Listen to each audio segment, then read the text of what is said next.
for now, that is the plan, to keep our motorcycle inside the residential areas. So far, I think it's been a big success from everyone that I've spoken with and from what I've observed myself. So congratulations so far. Thank you. Thank you. I wanted to add something to what Councilman Johnson was saying. The folks who live on Cypress Drive north of Tequesta, they have requested a meeting. They're working through their HOA right now. They've just put out a letter to the entire group of folks who live there. They're having some issues with speeding on that stretch of road, particularly from the delivery drivers. And one of the couples who have some small children had a 3-year-old who almost got hit just recently. So I've suggested to them they get the HOA together, come up with a cohesive approach that they would like to see. That people have mentioned speed bumps and various other things.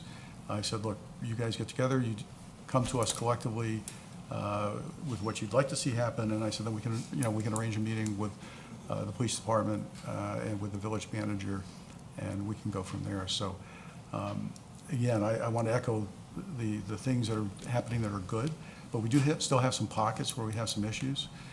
So I just want to make you aware of this, bring this to your attention, because they will be forthcoming probably within the next 2 to 3 weeks and requesting meetings with the police and with the village manager. I can tell you the motorcycle has been on Cypress Drive, some running radar, so we are aware of the issues there, but we welcome any conference we can have with the HOA. Yeah, okay. Thank you. Thank you. Any other comments? All right, fire department. Thought there might be a recall there, I wasn't sure. Good evening, Mayor, Vice Mayor, Village Council, Mr. Manager, Attorney, and Village Clerk. You guys are in receipt of my written report, which obviously changed over the last day or so.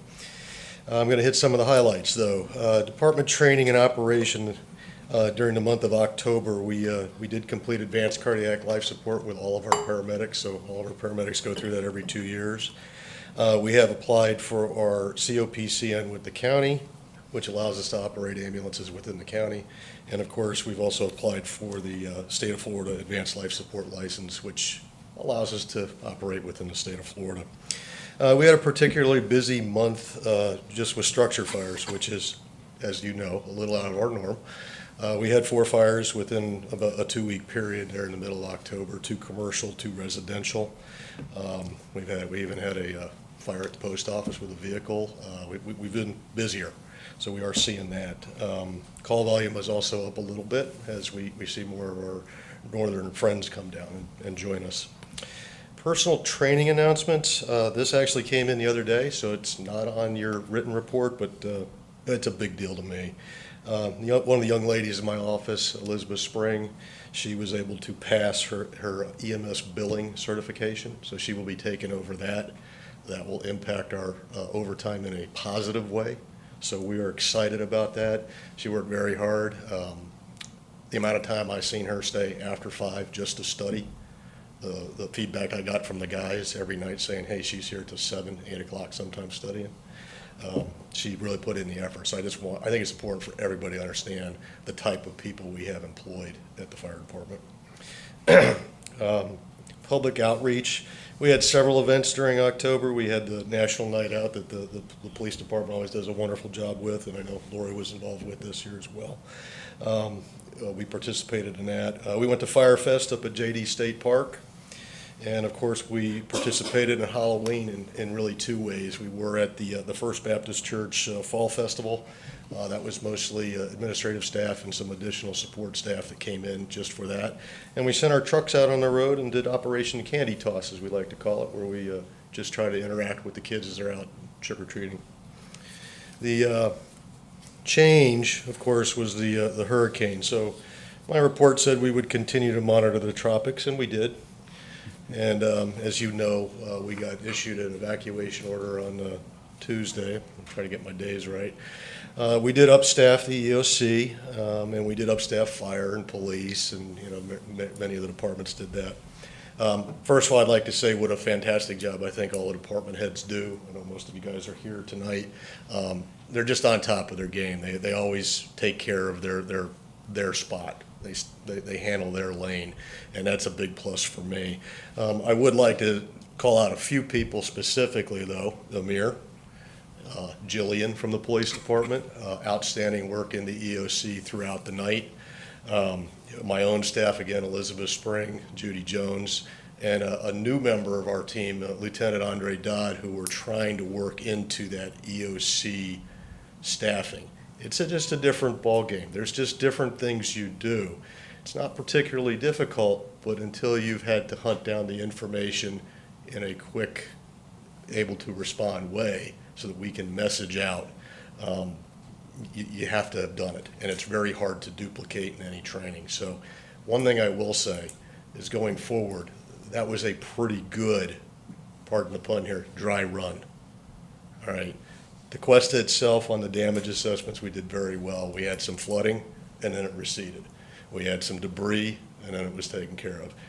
One other person, Doug Chambers, I know police already mentioned him. We should fit him for a cape. Again, I'm not kidding.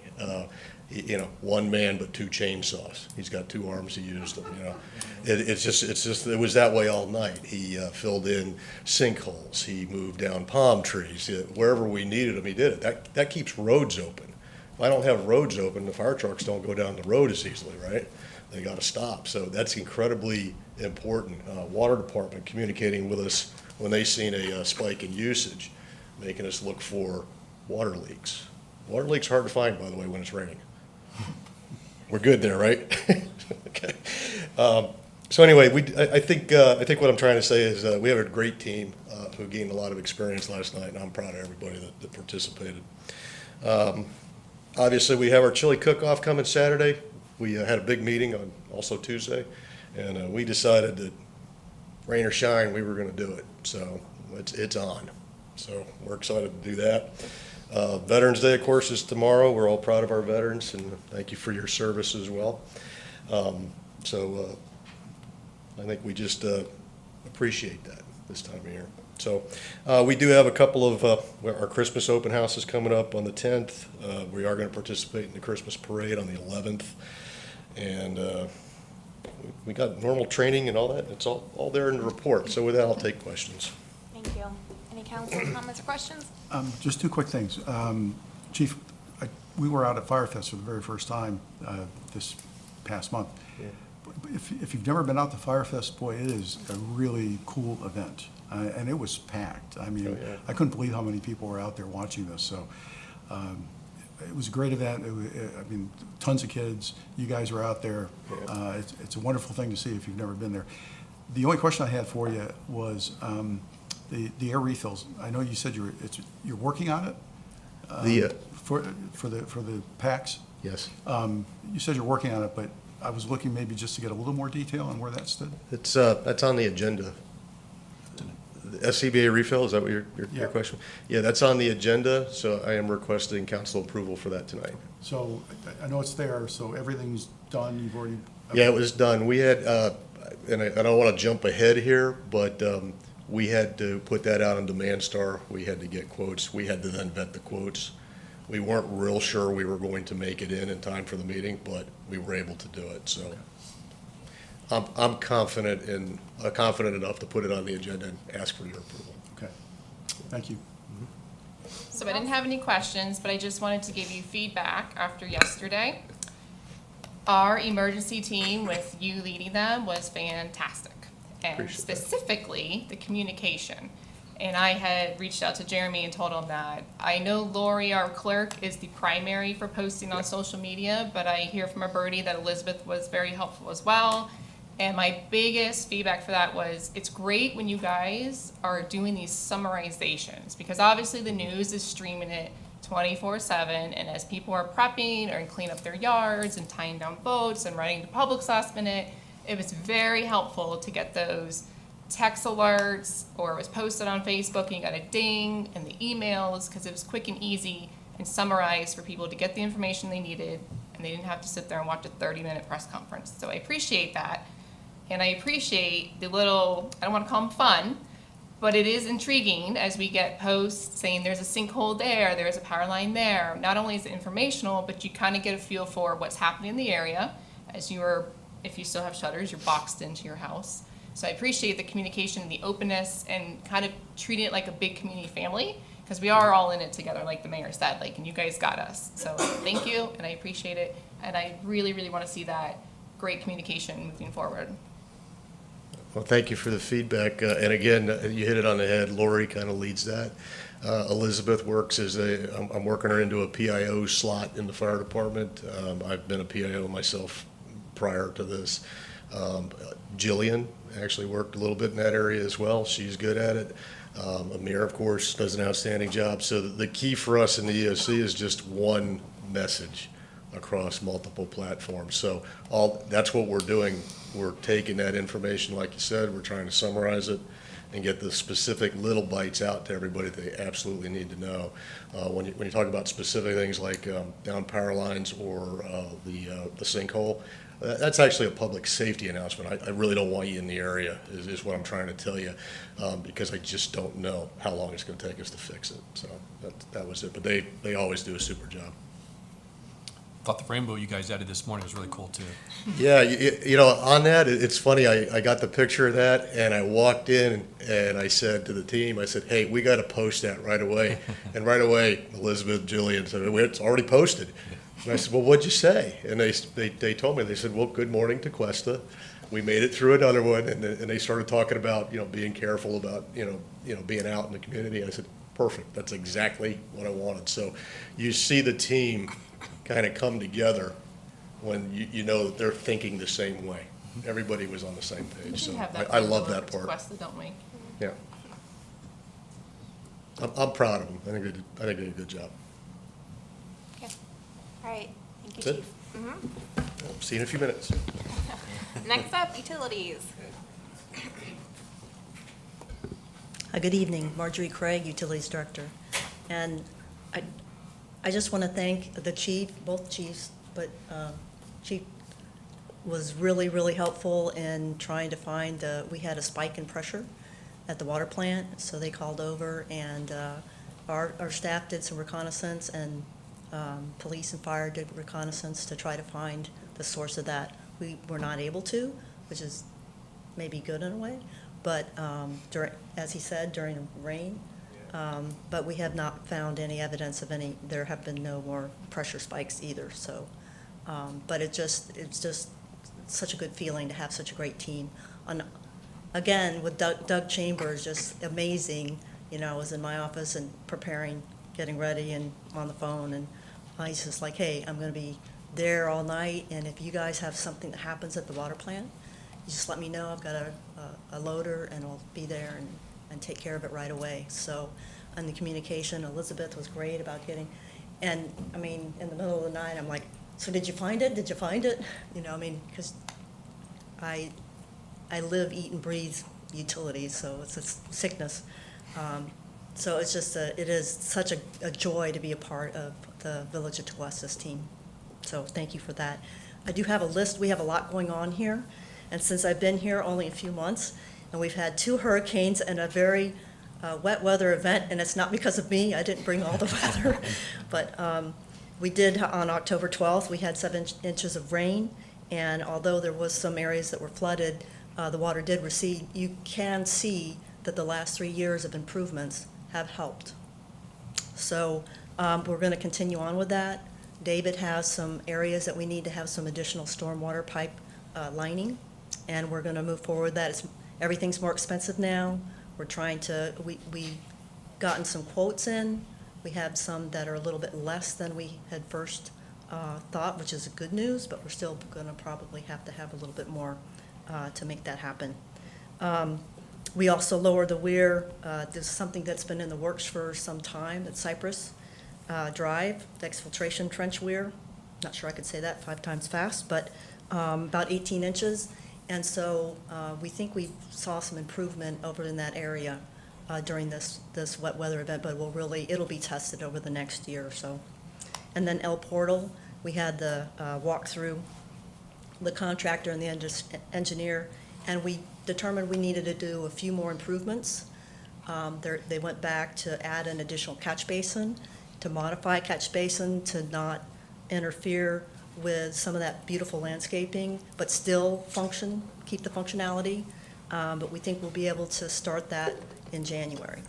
And then really good news, we got the DEP SRF loan back. It's fully executed. And we're about to bid out the first tranche projects, which is the water main replacement projects 1 and 4 in Cypress and Country Club Drive South. So, and I just walked most of that yesterday or the day before. They're kind of running together. We're excited for that to happen. So the manager asked me, well, when do you think it might, we might start construction? And just the best guess is possibly March. But, with supply chain issues, we'll just have to see. But I'm trying to make that happen, start in March. The County Line Road Bridge Replacement Project, they are looking for a grant. They are willing to have us coordinate together with them and have their engineer do the work. So far, every time we scheduled a meeting, there's been a hurricane. So we're working on making that happen. So, and I think the rest of everything else, except for the grants, I do want you to know that I continue to monitor the possibility of grants, and I'm a member of local and statewide utility councils where we monitor grants. And the infrastructure grants right now are all being fed through loans, low interest loans. But if that changes, we'll be on them. We'll be all over it. You have any questions? Thank you. Any council comments or questions? No? All right, thank you. Thank you so much. All right, moving on to the regular agenda. Old business, item number 11, ordinance 14-22 for a bond referendum. Thank you, Mayor. Ordinance 1422, an ordinance of the Village Council of the Village of Tequesta, Florida, ordering and calling for a bond referendum election to be held on March 14th, 2023, to determine if the qualified electors residing in the village approve the issuance by the village of general obligation bonds in phases from time to time, which shall mature not later than 20 years from their various dates of issuance, in an aggregate total principal amount not exceeding $10 million, payable from ad valorem taxes levied in amounts sufficient to pay debt service on such bonds on all taxable property within the village, to finance costs relating to the acquisition and capital improvement of lands to be used for various purposes described herein, providing severability and an effective date. This is second reading. We have made two basic changes to the document and the exhibits based on council direction at first reading. We have added the language, which I read in the title, that explains that the bonds may be issued in phases from time to time. And we also clarified throughout the document the question that would be on the ballot and the other exhibits, that the bond revenue could be used both for acquisition of recreation-based property as well as capital improvements to lands used for recreational property. Those are the two substantive changes that, as I said, have been made throughout the document based on council direction at first reading. Okay, thank you, Keith. Open up for council comment. I just had one question, Keith. When we look at Remembrance Park, we're talking about improving that park, but it's going to be more of a passive park. So I just want to make sure that the term recreational is going to be understood, that it could be something that is, quote unquote, traditional thinking of recreational, such as with Tequesta Park, ball fields, for example, and Remembrance Park, which might be more like walking paths and whatever. Is it clear? I believe it is, and if you look at the ballot question specifically, it talks about. That's what I was looking at. It includes recreation land or open land for open space. We also Okay. included some other things, but it does capture that. So, in my opinion, your concern is adequately captured by the language of the documents. All right, that was the only question I had. Okay, any other questions or comments? Yeah, traffic mitigation, can you explain that? So when we first did this, the example was sent to us from Jupiter. We used something similar to that in case we get in a situation where we wanted to, if there was a road or something that needed to be built, we could use it for that. That was the intent. I mean, I don't think that, I haven't heard from council that we wanted to use it for that, but we captured everything that was sent to me in the Jupiter referendum when they did it. And I haven't heard anything different to take it out or leave it in, so. Okay, and then I asked this last time, but I just want to clarify again, just so we continuously put it out there. If this went through and the council decided we want to try and do a project or acquire land with part of the money, that item has to come to council specifically, discussed and open to the public and then voted on, correct? So council behind That is closed doors can't just choose to spend money. Every item that the money is spent on will be brought back to council for each specific item. We don't just vote once and then later down we keep spending. Because that was really important for me, that each part of the process has a checkpoint, not just for us, but so it includes the residents and the public as well. So if this is approved tonight on second reading, then that will put it on the ballot. Right. If the voters approve the issuance of the bonds, then that gives the village council the permission and the authority from time to time to go out and acquire those, but that absolutely has to come back to the council each and every time you want to do that. Yeah, okay, thank you. And then I do like that you made it easier. I saw it on our ballot the other day too, how it says yes for bonds, no against. And I just like the clarification and the ease of it. I want to make sure that residents are fully understanding what yes and no would mean. Well, yes means that you. I know, Yes. Oh, okay. but sometimes when you're there and you're reading multiple, and we have Yeah. charter review questions that are gonna be on the ballot Yep. as well, and just, I appreciate the ease of Okay. it. Because I know last time you were joking about legal lawyer talk and wording and, The difficult thing with these is we have 75 words. I know. Not one word more, or it will be deemed legally insufficient, so. And you did a good job staying within that. The word budget is very limited. Yep. But yes means yes, right? Yes. Okay, good. And no means no. Thank you for clarifying. No, I'm good. Thank you for the changes. Appreciate it, sir. Okay, I'll say I still am not in favor of this. I think the results are still unofficial. I was looking at the Supervisor of Elections website earlier today, and the housing bond and school referendum, looks like they're gonna pass. So I can't stomach asking the residents. I mean, I know what you clarified about things would still have to come to us for approval, but I can't stomach asking the residents for more money right now, especially in this economy. And especially when there's a real possibility, a very small percentage of the population could approve this. We have a beautiful new rec center that was just built. I think we can bask in that for a little bit longer. That rec center is costing our taxpayers over $200,000 more this year. That was not anticipated. So I think, for me, the timing's still not right. So I'll leave it at that. All right, I'll open for public comment. No public comment? All right, can I get a motion? Motion to approve. I'll second. All in favor? Aye. No.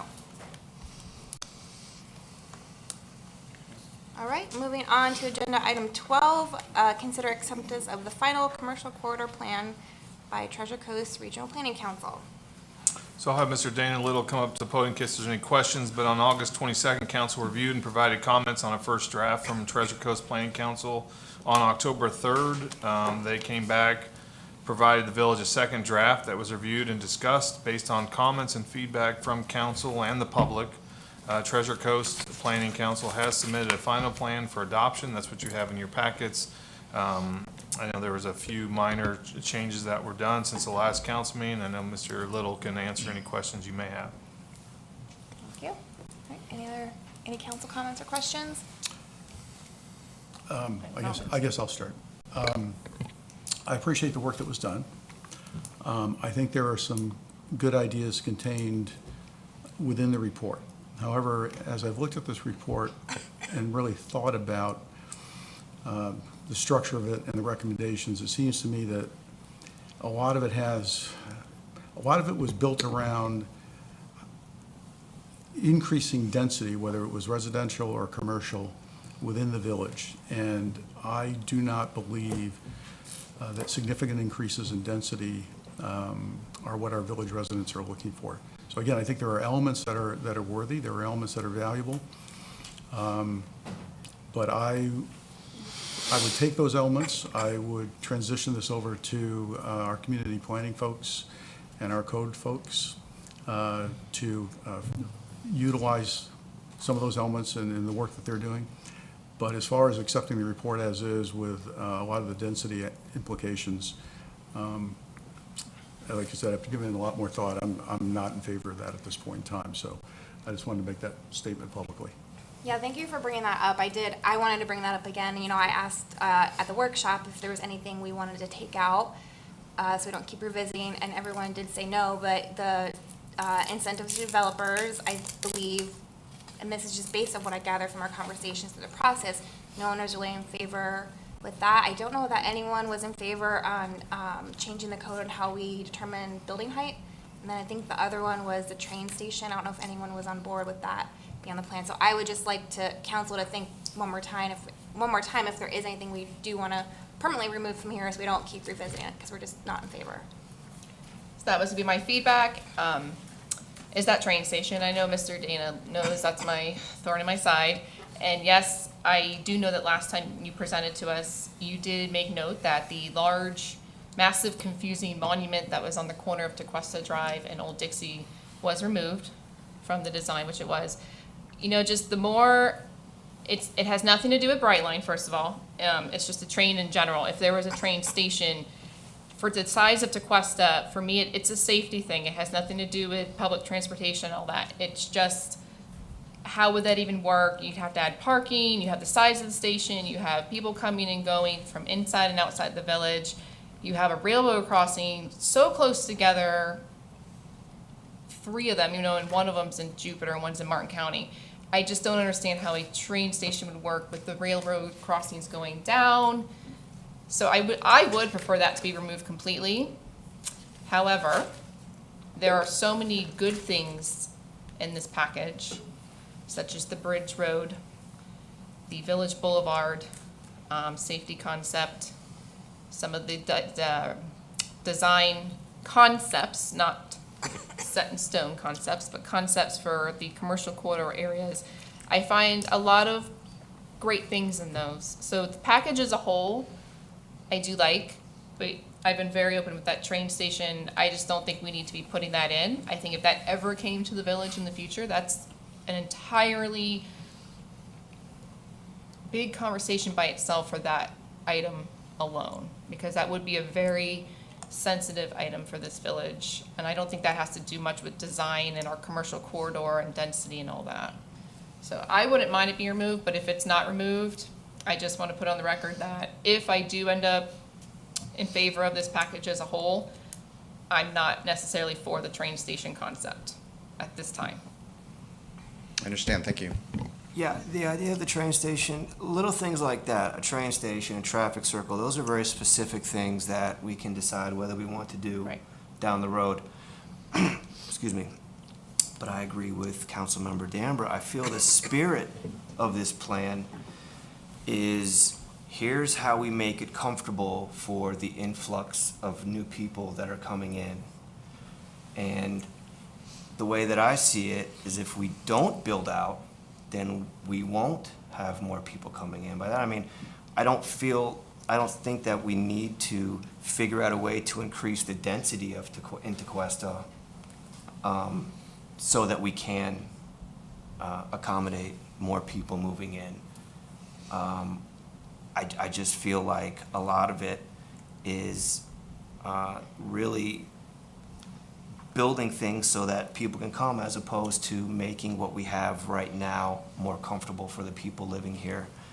And I don't know, I don't think that's what we need to do moving forward. But there, like Lori said, there are so many nice things about this, and the good thing is that a lot of this came from the people, who live here, as the residents. This is their input. I just get a little bit nervous when I start seeing some of these plans and it starts increasing the density in Tequesta. That makes me a little apprehensive, but everything, I've said this before, all of these drawings, for the most part, I'd be very happy, I'd be pleased driving through Tequesta every day and seeing what's on these plans. If it means adding 1,000 residents, I'm not so sure. And that number I just made up, by the way. But I'm not so sure that it would be so satisfactory if that was the case. So I'm gonna talk about the train station that's on page 12 of the report. If we go back and understand the history behind that, some of the property owners wanted to purchase that land. This is about 2-3 years ago, or maybe less than that, but we decided not to pursue that with the potential of that might be valuable to the village of Tequesta at some point.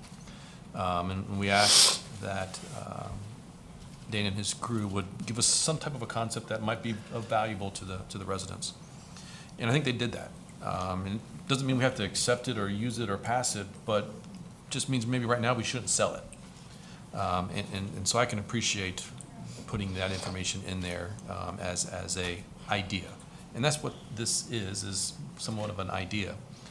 I don't see it where it is encouraging density, other than where we've talked about we wanted more park space, actual space, green space in future development. Well, to do that, council might have to give up something, and that is what they're recommending might be increase the density.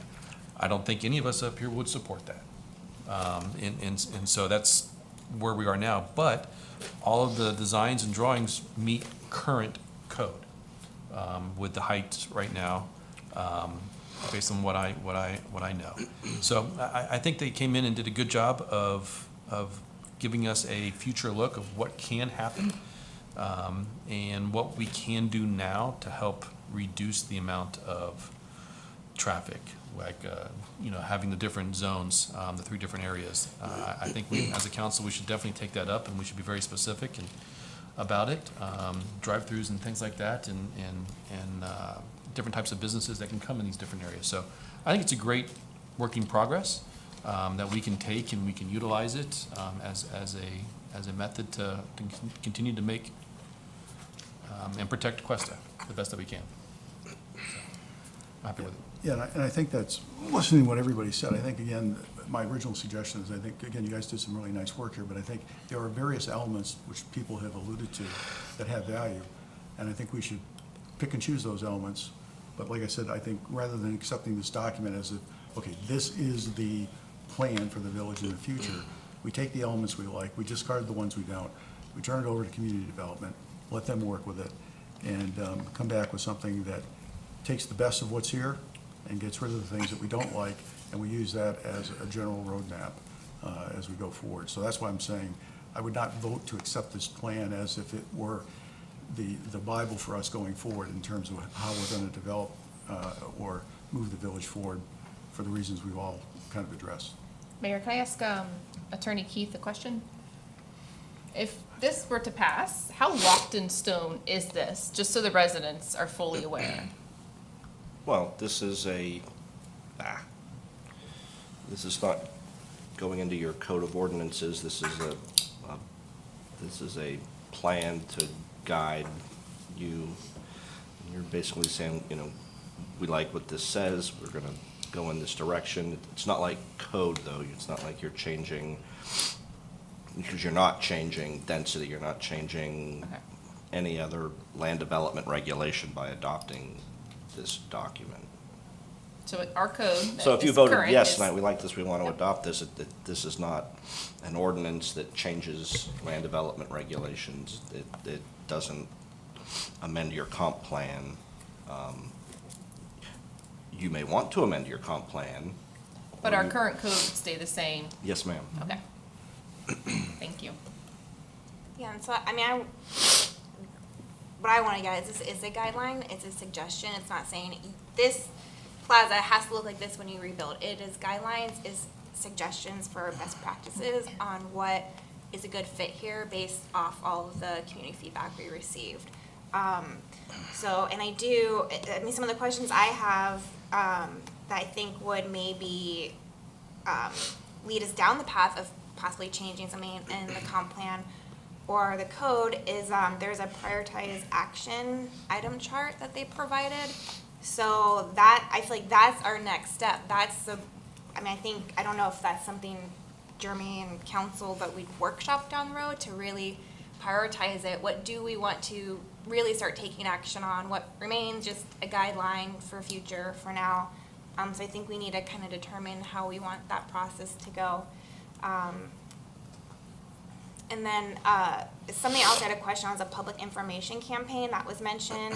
Maybe it was on that action item chart, but again, that's something else I think, I don't know if that's another committee we put together or if it, can just come out of the clerk's office or what that public information campaign looks like. Maybe you can advise on that, but that's another way to communicate. Maybe, this is, not all going in the code, these recommendations, and just have, really inform everyone what this is all about. Maybe you can advise on the public information campaign and what that looks like, how you do that.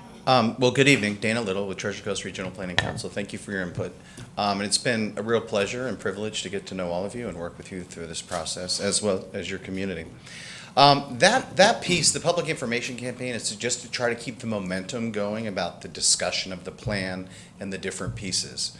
That's not meant to be another charrette or anything specific like that, but as a village, you already do such a great job of communicating via your websites, and we heard this evening through, your public outreach efforts that, however you decide you want to do this, and I think that working with Ms. Zacharias, she's very good at getting the word out about different projects or things, just to keep the discussion going. This plan, I like to say this isn't a project. This represents many, many, many different projects, ones that were brought to our attention by the community and by you all as well. By accepting or adopting or receiving this plan, it doesn't obligate you to do anything in here. What it does do, though, is it shows that this effort occurred. It showed that this effort was driven by the public. And it showed that these are pieces that, should you desire to implement over time, you've already got a game plan, or at least a direction and an image. And also, we find with local governments, it's very important if someone comes to inquire, what is the plan for Tequesta? What do you want your town to look like? I need to go back through here with a fine-tooth comb because I would love to have, the full support of the entire board. I don't think we're recommending, because I asked the question many times, any increases in density or building height. This may look like a lot of additional density because it illustrates new building, which is allowed today, but hopefully giving some more direction. A lot of the code recommendations in here, they don't change your code. Hopefully they're tools that you and your planning staff can adopt if it's appropriate to provide more predictability. That's the name of the game. You don't want to be surprised in your village if you can avoid it with new construction. So if it would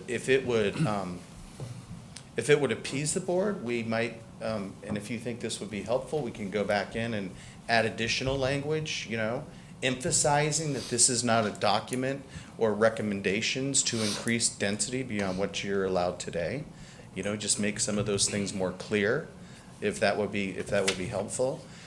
Maybe make it more clear about the train station itself, that's may or may not ever happen, but when people talk about train stations, they don't realize that the platforms actually occur within the FEC right-of-way. It doesn't have to be a big thing.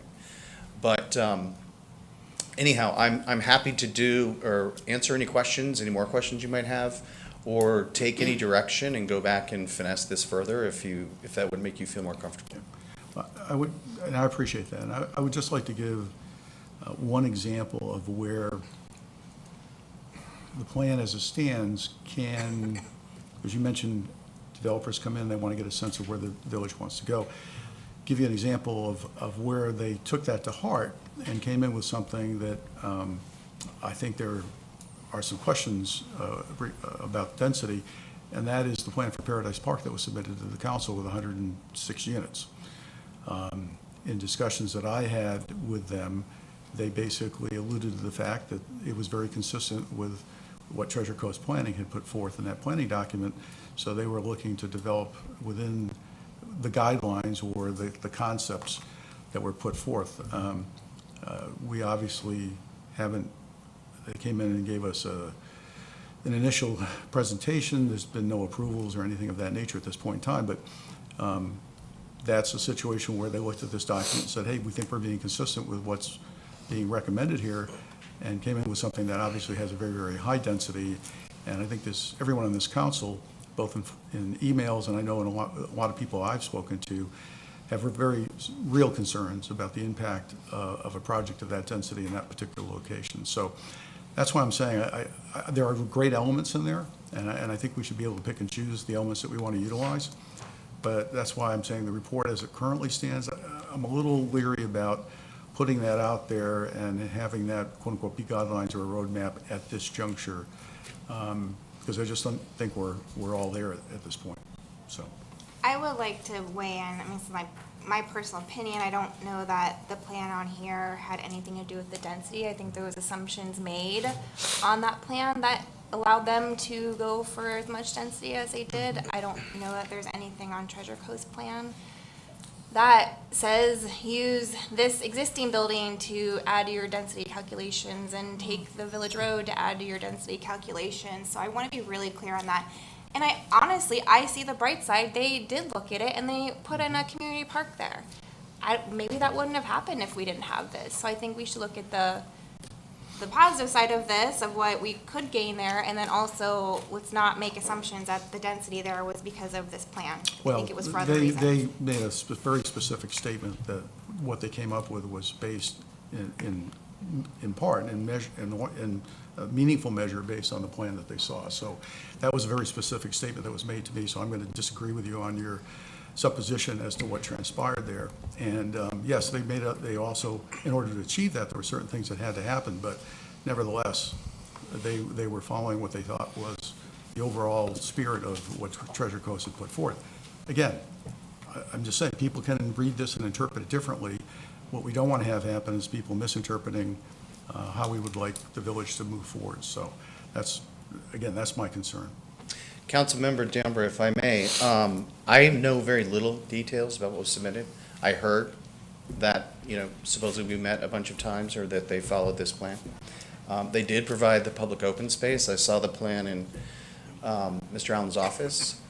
But what little I do know about it, they took some creative license, I think, in generating the density that they ended up with. Yeah, I'm not saying which I'm just want to say, I would have never recommended that you do that. Yeah. But I hear what you're saying, and if that's the particular case that is generating some concern, I'm sorry about that. I wish that wasn't. No, there's no need to apologize. I mean, I'm just citing it as an example of what can happen depending on how people look at something and then interpret it, which is why I want to be a little cautious about what we put out and how it's presented and how it's communicated. And again, I think there's some great work that was done here, as everybody's alluded to. I just think that maybe in concert with community development, we can pick and choose and refine it as we go forward. By the way, if I may, forgive me, I'm just going to jump back in. You'll notice on page 19 of the plan, we talk about the mixed-use district analyses, and we weren't proposing to exceed any of the densities that are allowed today. So, Mayor, I have to say, I agree with what you stated earlier, that it could be a lot of good things that came out of that plan, that the residents put hard work in to understand what it is that they want. And like you said, the park's there. So it could be much worse, too, that could come into there. So I'm thankful that the residents spoke. We got to hear them, and I think Dan actually and his team captured what the residents want. I like to think this is a starting point. Well, again, it's nothing solid in place, but I do think the residents have spoken. We should listen and use this as a guideline and accept it as is. Any other council comments? Okay, any public comment? All right, can I get a motion? I make a motion to accept this report. Second. All in favor? Aye. Aye. No. Thank you all very much. And again, thank you for having us in your village and to work with you throughout the course of this past year. Happy holidays. Thank you. Thank you, Dana. Okay, moving on to agenda item 13, consider acceptance of the Tequesta customer foot traffic trends report by Business Flare. So Mr. Kevin Crowder is here, Business Flare. You guys saw him at the, I guess, the October 3rd meeting. He provided a draft. Since then, I think he added some recommendations. This here is ready for your approval. What we were trying to do with this originally was try to set a baseline for our traffic that comes into Tequesta, so it'll help us in the future, you know, as we start to see impacts from the bridge. It'll help us maybe move swiftly to address those things. I know there's some recommendations based on the baseline now. If you have any questions, Mr. Crowder's here and he can answer those questions. All right, any council comments or questions? No, what changes have you made, or what feedback did you take that prompted anything? I thought your presentation last time, I thought everything was great before. What are we looking at now? So what we did is, during the presentation that last time, my team watched the presentation and the discussion then, and then we got together internally to do one of our brainstormings and talk really through what are some of the things that maybe you can do. You know, it's limited in your ability in what you can do, but we did on, I think that's page 3, list some things. And what these are is there's really, I would say, 4 different types of things of efforts that could be done. One is on the business side, and that's the adaptability and things that they can do, which is, you know, their own staffing plans and strategies, looking at, do they have an opportunity within their own business model to even say, as you provide information that we provide you, monitoring how customers are reacting, do they have the ability to shift, say, their shift times? Some businesses can, some businesses can't. Larger businesses, larger companies often have contingency plans, and they work with, you know, it can be carpooling, van services, different ways to move their employees also when they're facing high congestion areas. Smaller businesses don't have that, but maybe there's an opportunity here to do some matchmaking where, you know, the same way that you have anchor retailers and shopping centers that help drive business to the smaller ones, that if some of them have some of those sort of staffing contingencies and carpools, that there's some opportunities for other businesses in those centers to say participate and create some sort of partnerships there. Businesses to look at, okay, what are some of those other enhancements we can do to what we provide? Are there some additional service lines, or are there things we can do that can help retain that business, the customers here? And so some of that information that was in the last report and that we'll continue to provide as we monitor may help with that. Getting that to them is one of the next pieces, which is the communications. And you talked about the communications. I would agree. We work from Miami to the Space Coast to Tampa. You can imagine how many cities I follow on Twitter and Facebook. And the communication you did the last 3 or 4 days was just fantastic in watching what you're able to do there. So, you know, promoting the businesses that you have, highlighting things that people may not know, people who work here, that may not know what they can do here, what they can buy here, things that your residents may not realize that they can do or buy here that they're going across the bridge for. So some of that communication and engagement with your business community is part of it. You know, looking, are there some activities that you can do to enhance and provide more options, whether it's events or different things, more options for your residents. Monitoring the trends. I'll tell you the one trend I'm really interested in watching, besides just how the consumers respond, is how the employees respond. Is your heavily retail employees. So as that traffic starts building and you start dealing with some of that congestion, how do they respond? Do they start saying, well, you know, I saw an opening over here on this side of the bridge. And so how the retail workforce in Tequesta is going to be something that I think we really want to watch and understand how that's happening. So that's where that communication with your employers it's going to be really important to identify ways that you can make that commute as easy as possible, because your retail employees are coming from outside the city. They're not here. The other piece that we thought about is we thought about some sort of tips and tricks for the businesses, and we weren't sure exactly what that looked like. And it's not on this page, it's something that's just in the last couple of days that we thought about. We do a lot of work in economic development on like innovation districts and that sort of thing. Now here we're talking about commercial districts and traffic and stuff, but another thing you could think about as one of your roles is as a convener. And we started thinking about, you've got a lot of different businesses, and some are going to have different issues, some are going to have different ideas, but some of those may be consistent. So providing some forum or some way for them to engage with each other and share the different ways that they're adapting may be a good opportunity for you, especially given your ability, your strengths in communication. So, just creating, and it may be something as simple as just a Facebook group that different business owners can all get into and just start posting. Any ideas about this? And maybe someone at one of the other shopping centers has thought it through. So just enhancing some of that communication. And then the other area we thought about is just in transportation. Besides the advocacy that you'll be doing with FDOT and making sure, looking at maintaining that access to your businesses and the signage and all of those things, is exploring. They have them for downtowns, and I don't know this side of the technology really well, but we'll ask our partners. You've got different push apps where when people drive into or walk into a geofence in a downtown, they start getting ads and information about things to do in that area that they're in. You'll get that in malls, you see that in different shopping areas. So maybe there's something here when someone drives in or comes into Tequesta, again, highlighting those things that people may not know are available to do here. Maybe a push app is something like that.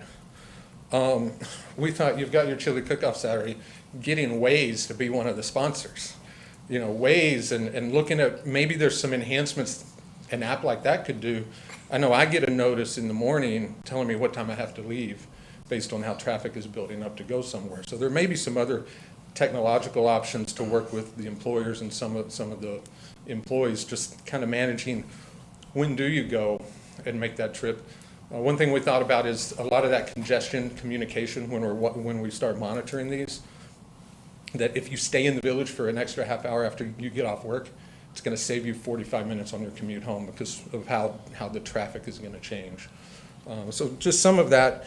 And the other thing we thought about is, not sure if this is an option, is just alternative transportation, e-bikes. If you're going to be experiencing a lot of congestion in the village, alternatives like e-bikes or freebie or those types of things for just transit around the village itself without having to get out in your car and deal with that sort of congestion. But it's communication, your role as a convener, just alternative transportation ideas, and then just how the businesses take all of that and adapt. Yeah, communication. Jeremy, so the data that we get here, how are we passing that along, or are we passing it along to each business owner in Tequesta? How do they get that information? Our plan is, with acceptance of this, the final product, we will blast it out to all of our contacts that Tessa has. I mean, we have pretty good communication to the business. We'll make sure it's out there, it'll be on our website. And I think we can try to have one of those business forums again and maybe go over some of those results and, an ideal forum. We do have that group. It hasn't met recently because of the attendance, but I think maybe this is a reason to get back together. Yeah. And so maybe after the first of the year, trying to have one of those brainstorming innovation type concept meetings. I think that's a great, I think this, but it's so specific with traffic here, this may be almost a, plaza-specific type communication. So, we need to do, I don't know how we do this, but this goes beyond cross-marketing. This goes beyond taking your business card and putting it in your business neighbor's vestibule, right? If I get information from the village that this data says this, we all in the plaza kind of want to be on the same page, so if we can make that happen with these forums. And like I said, it's going to need to be plaza specific to pass this information, because what happens out in Tequesta shops is going to be different than Gallery Square North, possibly. So I think we've got our work cut out for us there, but, you know, everyone's been saying we're so good at communication, it shouldn't be a problem. It should be easy. Thank you. Well, we're not perfect at communication, but there's Oh, that's always what I room for heard. improvement. We are great. We have come a long way in the past few years. We are great, I know. Woo, from not using a lot of medians to using lots of them now. Yeah, so marketing wise, I have my marketing hat on, I could use this information in so many different ways and help businesses if I was consulting, but I'm not because I'm on council. However, I think for the municipality itself, I think this first initial study is great. I think it's great for the businesses, and I really hope they take the numbers and really look at it and utilize it. If they need help, they need to seek marketing help on how to utilize maybe more local people, since there are heavier trends coming from outside the area. From our standpoint, like when we do shop VOT, it's showing us we really need to maybe encourage our locals to support our small businesses so they stay in business. You talked about employees, which I find a little hard to figure out where they're coming from, but I do know I'm a chit-chattier Southern person, so when I'm in stores, we chit-chat, and I know the lady at Publix was even saying many of them live way out, almost in Okeechobee, so they're about 45 minutes to an hour away, and that just kind of broke my heart, because they were trying to get home. Publix trying to close at noon, they're like, we gotta get out of here. So thinking about that too, you know, if I'm a business owner, I'm gonna look at these numbers, how am I tying it all together? So I think this first study, I think it's great. I think it's useful for both parties involved, us as a government as well as our businesses. For me, it's a gift to them, this first initial round. You say you want us to help. We are helping you get data so you can utilize it. I don't know at this time if I would routinely do this over and over and over and over again. I'm not quite there yet, but I think this is a good step. And you did give a lot of information. So thank you. I do appreciate in-depth information and presentations. My son watched it last time and he was like, whoa. So I appreciate that. And anything that you could ever break down, I think is helpful as well. But thank you for including the surrounding areas too, because I know sometimes people can put blinders on and say, that's not Tequesta line, but the fact that we are so small and we are surrounded by very close neighbors and our residents visit there, I appreciate including the surrounding areas as well. Yeah, markets don't follow those artificial Right. lines. The one thing I would add is as we go forward monitoring this, and this even happened when we did the baseline, even up to when the last presentation, we added 2 slides 2 days before because the service provider, Placer, had launched 2 new analysis tools within the system, and they're constantly updating and doing these analysis tools. And the system is designed for shopping centers and major retailers to understand their foot traffic.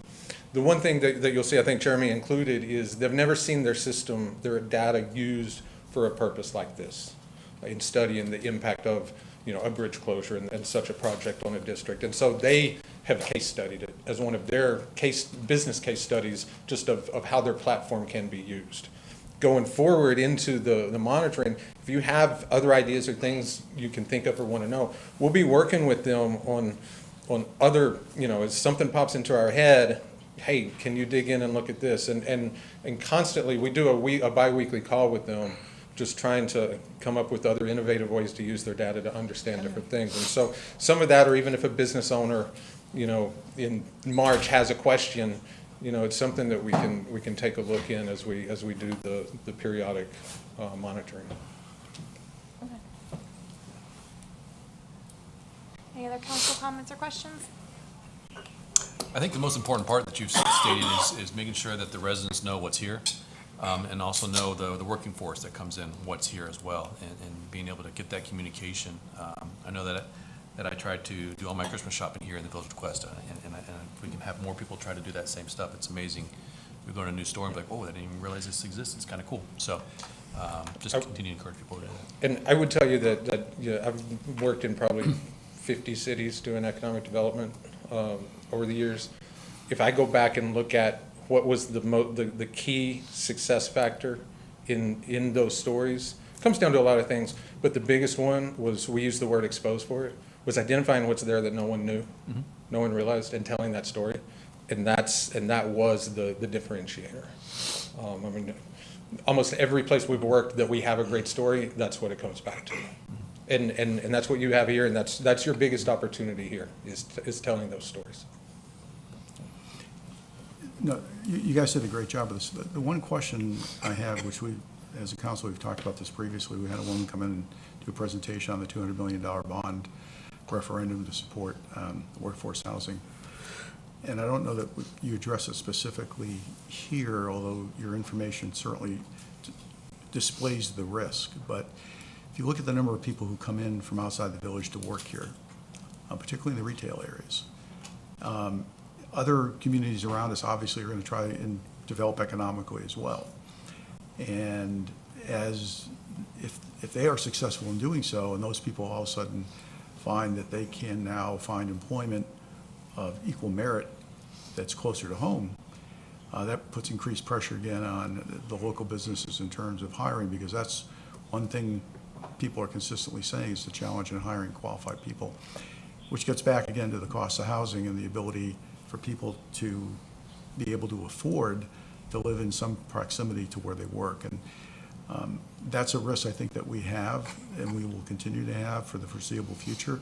And it could compound upon itself, like I said, as other areas maybe strive to improve their economic environment as well. And I'm not suggesting I have a specific answer for it at this point. We've talked about maybe the possibility of something within the village or in close proximity, but it is a significant concern, and I know it's a concern for a lot of the businesses as well.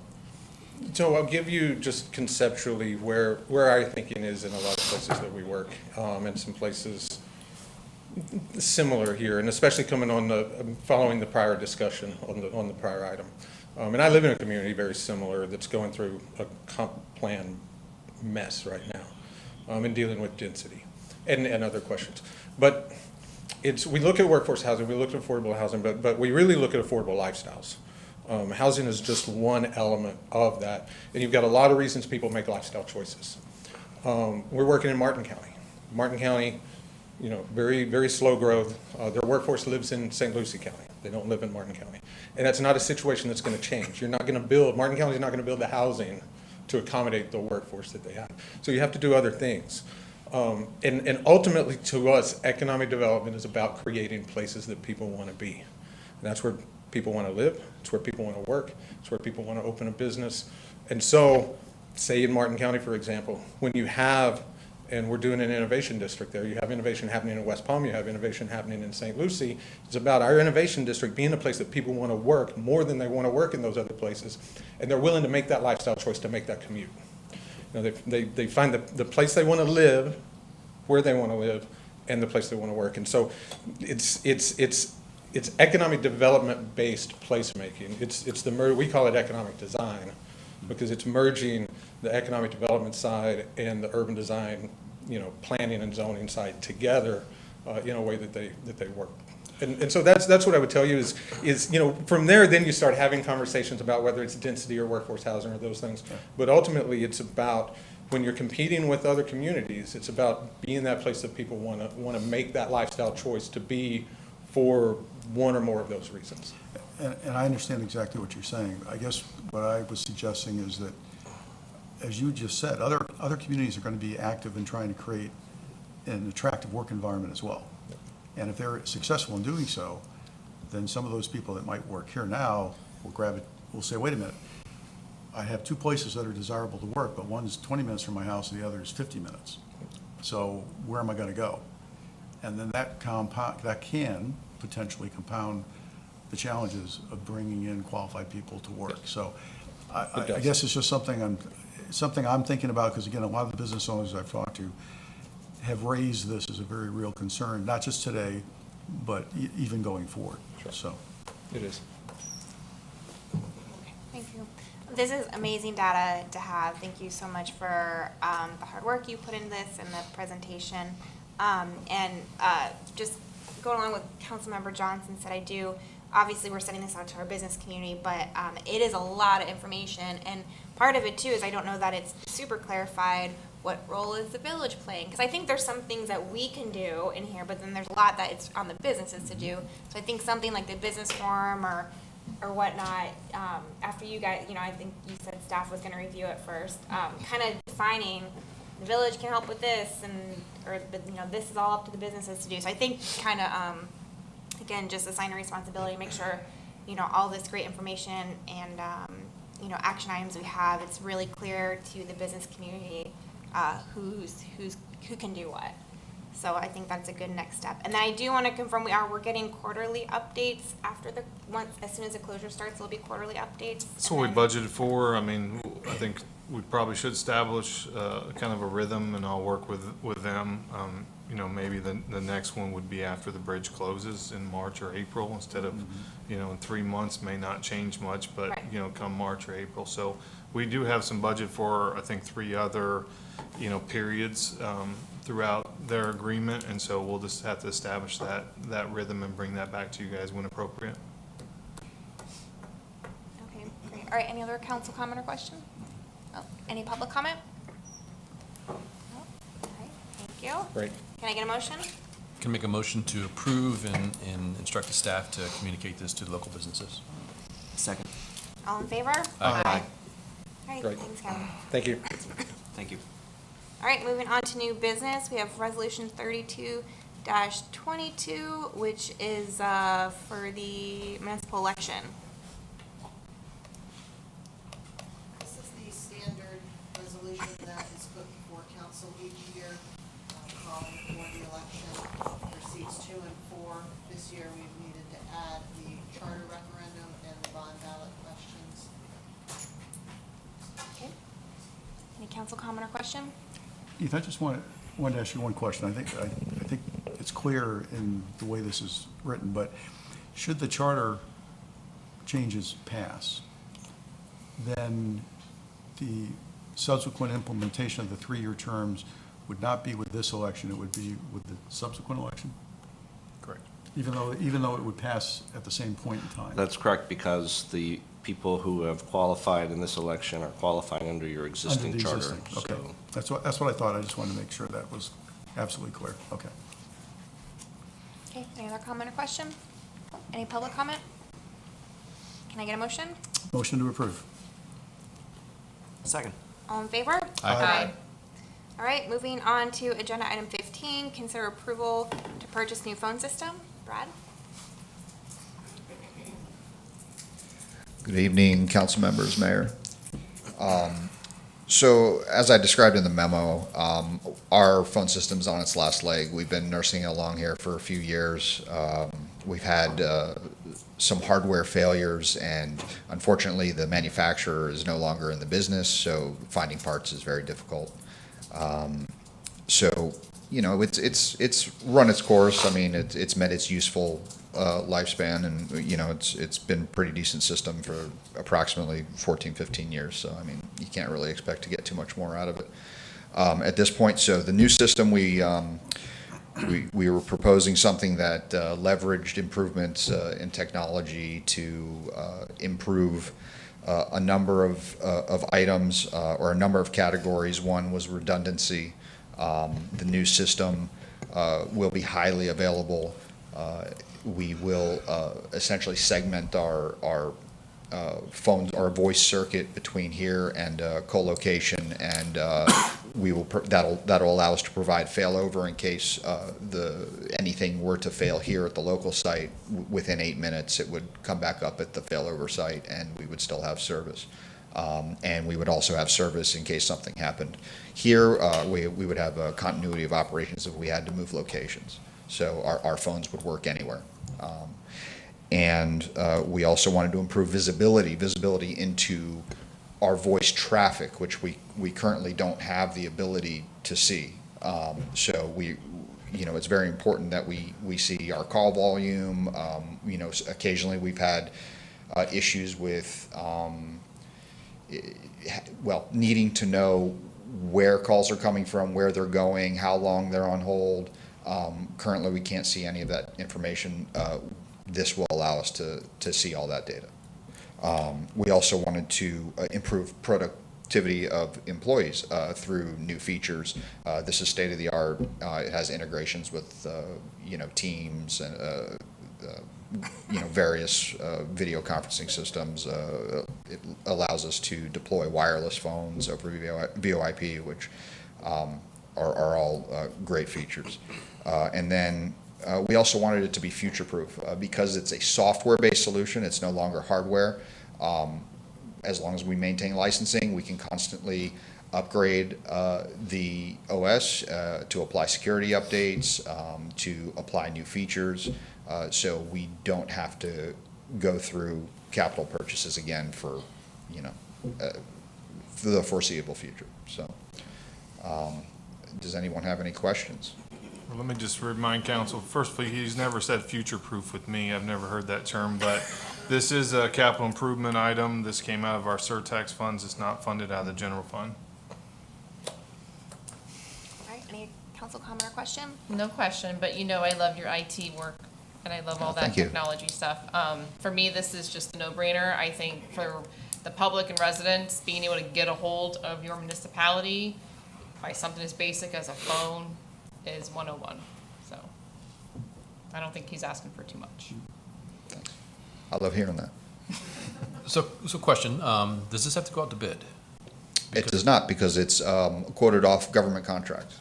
Quote out government contract? Yeah. And you might have mentioned this, is there an app that is connected with this, so that, for instance, I use a VoIP phone through Vonage, and so I'm able to get phone calls on my phone through my app. Is that something that? Yeah, so this, there is a smartphone app. Yep. Android or iPhone, and we can, the system allows us full mobility of your extension. So if you leave your desk, you click a button and you can receive your phone calls on your cell phone. We can turn that feature off too, right? Whatever you want. And some of the elements you described in terms of being able to track calls and monitor how long people are on hold and all those things, those are all fundamental to any quality customer service provider. So I realize sometimes government lags behind in some of those areas, but it's nice to see that this system is going to give us the ability to catch up. So I agree, it's something that's very well needed, and the old system served us for probably well beyond what we thought its useful life was going to be. I agree. You kind of made that happen, but it is time to replace it. Thank you. Thank you. Any public comment? All right, can I get a motion? Motion to approve. Second. All in favor? Aye. Thank you. All right, moving on, agenda item 16, resolution number 36-22, authorizing a budget amendment. Good evening, Mayor, Vice Mayor, Council. It's a pleasure to be here. The state statutes allow us 60 days after year end to amend the budget, and that's to allow us time to do the closing procedures and those things. We had a couple of areas that we need to shore up, one being the planning department. There's about $17,500 that needs additional from the work that they had that was unanticipated. And then our fire department was hit with pretty much a perfect storm. The COVID, they've had some family medical leave issues going on, and so they've been making that up with overtime. And already this year is off to a great start for their overtime budget. So these things happen, and so we're looking at a roughly $161,000 that we're going to need to add to the budget last year, and that's all out of available resources over and above what we budgeted. So it's not coming out of your reserves. This format does give you a look at when we do want to use reserves, it'll be there for you. We've also been, the village manager and I have been talking about perhaps doing 2 budget amendments a year instead of 1 every meeting, just to kind of help speed things up.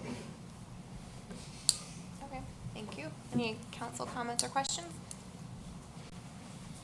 No? All right, any public comment? All right, can I get a motion? Motion to approve. Second. All in favor? Aye. All right, moving on to agenda item 17, approval to purchase Zoll Medical Corporation equipment So the 2 monitor defibrillators. Chief True. Okay, good evening, excuse me, good evening again, Mayor, Vice Mayor, and Council. So what you have before you is a request to purchase the 2 Zoll Medical cardiac monitor defibrillators. This is a key piece of medical equipment that our paramedics use, quite frankly, to save lives. I'm sure you're familiar with what a monitor is. It literally tells us the heart rhythm. The defibrillation is what we use when we shock people literally back to life. Also serves as a pacer. We take vital signs with it. We do pulse oximetry with it. It's literally the main piece of equipment outside of the truck and the paramedic itself. You have to have it.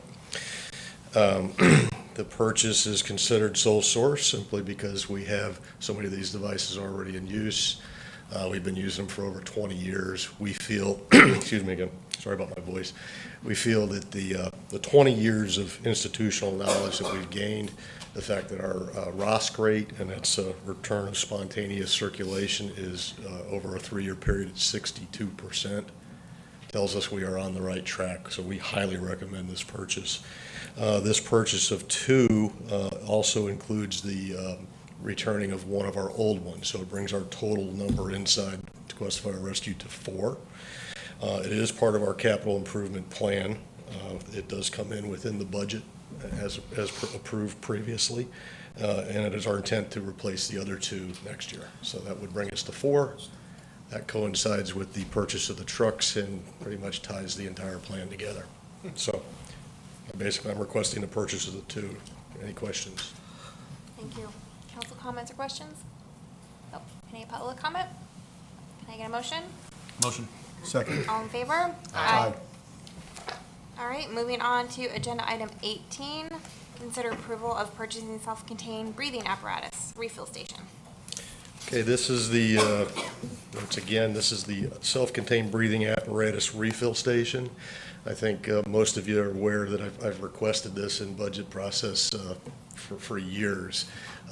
It's needed simply because we have self-contained breathing apparatus. We need to refill them. Every day, those pieces of equipment, again, the primary piece of equipment that allows the firefighter to enter a hazardous atmosphere or a smoke environment is the self-contained breathing apparatus. We have to maintain a very high level of security in these things as far as maintaining the right amount of air in each tank. So we check them every single day. In checking them, you're using the air. When you train, you use the air. When you go on calls, you use the air. Consequently, we're constantly refilling them. So for nearly 30 years, we've had to rely on our neighboring departments to do this for us. This involves us taking the air bottles at one time to that department, and in many cases, standing by for lengthy periods of time while they refill several bottles. This equipment in the building will allow us to refill them as needed. We should never get below our standard minimums. We should be able to top tanks off. We should be able to keep an entire inventory of full air bottles. This is also part of our capital improvement plan that was improved. Happy to say this proposal comes in under budget, and I'm requesting the $41,103.12 in order to make the purchase and do the installation. Any council comment or question? Chief, just one question. The particular unit we're looking at, I'm familiar with one down at North Palm because I rode down with the guys when we did a refill. I don't know what make that was. Is this a similar piece of same maker or a different maker? And if it's different, just. It is similar to their older one. North Palm Beach recently went under a contract to get an upgraded version.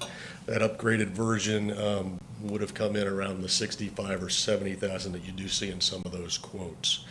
That was not something we were targeting initially.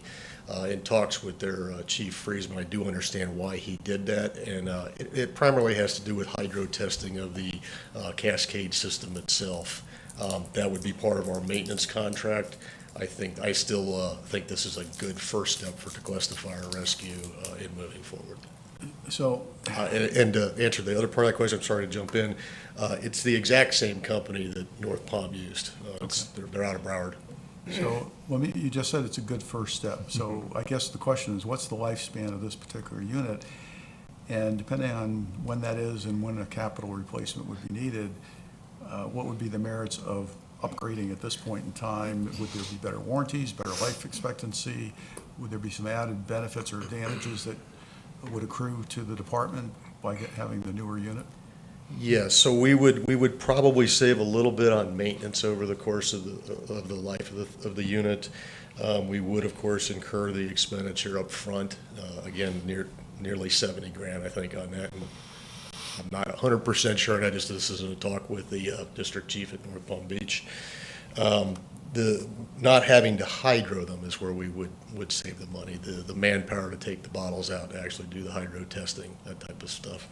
Life expectancy on this is going to be with the bottles primarily 15 years. So I think we're good. Would the newer unit be in the same range? Quite frankly, I'm not as familiar with the newer unit. We simply didn't have enough in the budget to pursue it. So the only thing I was really wondering is, are we the only ones that don't have this? Well, In this neck of the woods, so to speak? Yeah, so most large departments obviously have them spread out. Palm Beach County with 50-plus stations has one probably in every district. North Palm Beach has one, Palm Beach Gardens has one, Martin County has one. On this end, I believe they have probably 3 or 4 throughout Martin County. So not every station, but every department, yes. So is it- I view it as absolutely a critical standard piece of equipment. We should have had this 30 years ago. Sure, and I'm not disagreeing with that. My mindset is going, is it possible in the future, if we had it, could we be a good neighbor and another station can come to us to get it?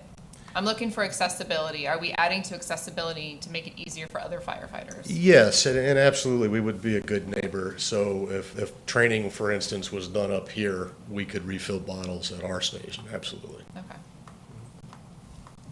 You mentioned this was the first phase, and I think you touched on it a little bit. When's the second? Say that again? You mentioned this was the first phase. When's the second? No, it's not, the intent is in 2 phases. This is a piece of equipment we will have for 10 to 15 years. That's what it is.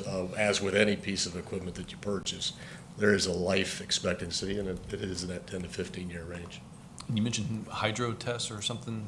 What- Yes. Can you explain to me what that is? And Okay, this so system air does not do bottles, that? air bottles have to be hydro tested. Yeah. This has a cascade system built within it, so you have to test those bottles. So that's part of the maintenance agreement for these. Okay. And that's why we're going with the lowest cost?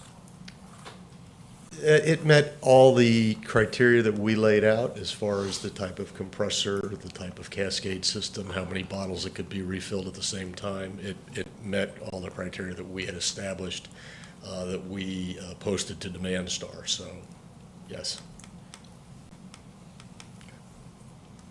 All right, I know there's almost $1,900 reoccurring annual maintenance cost. Is there any other reoccurring costs that aren't listed here, or would that be it?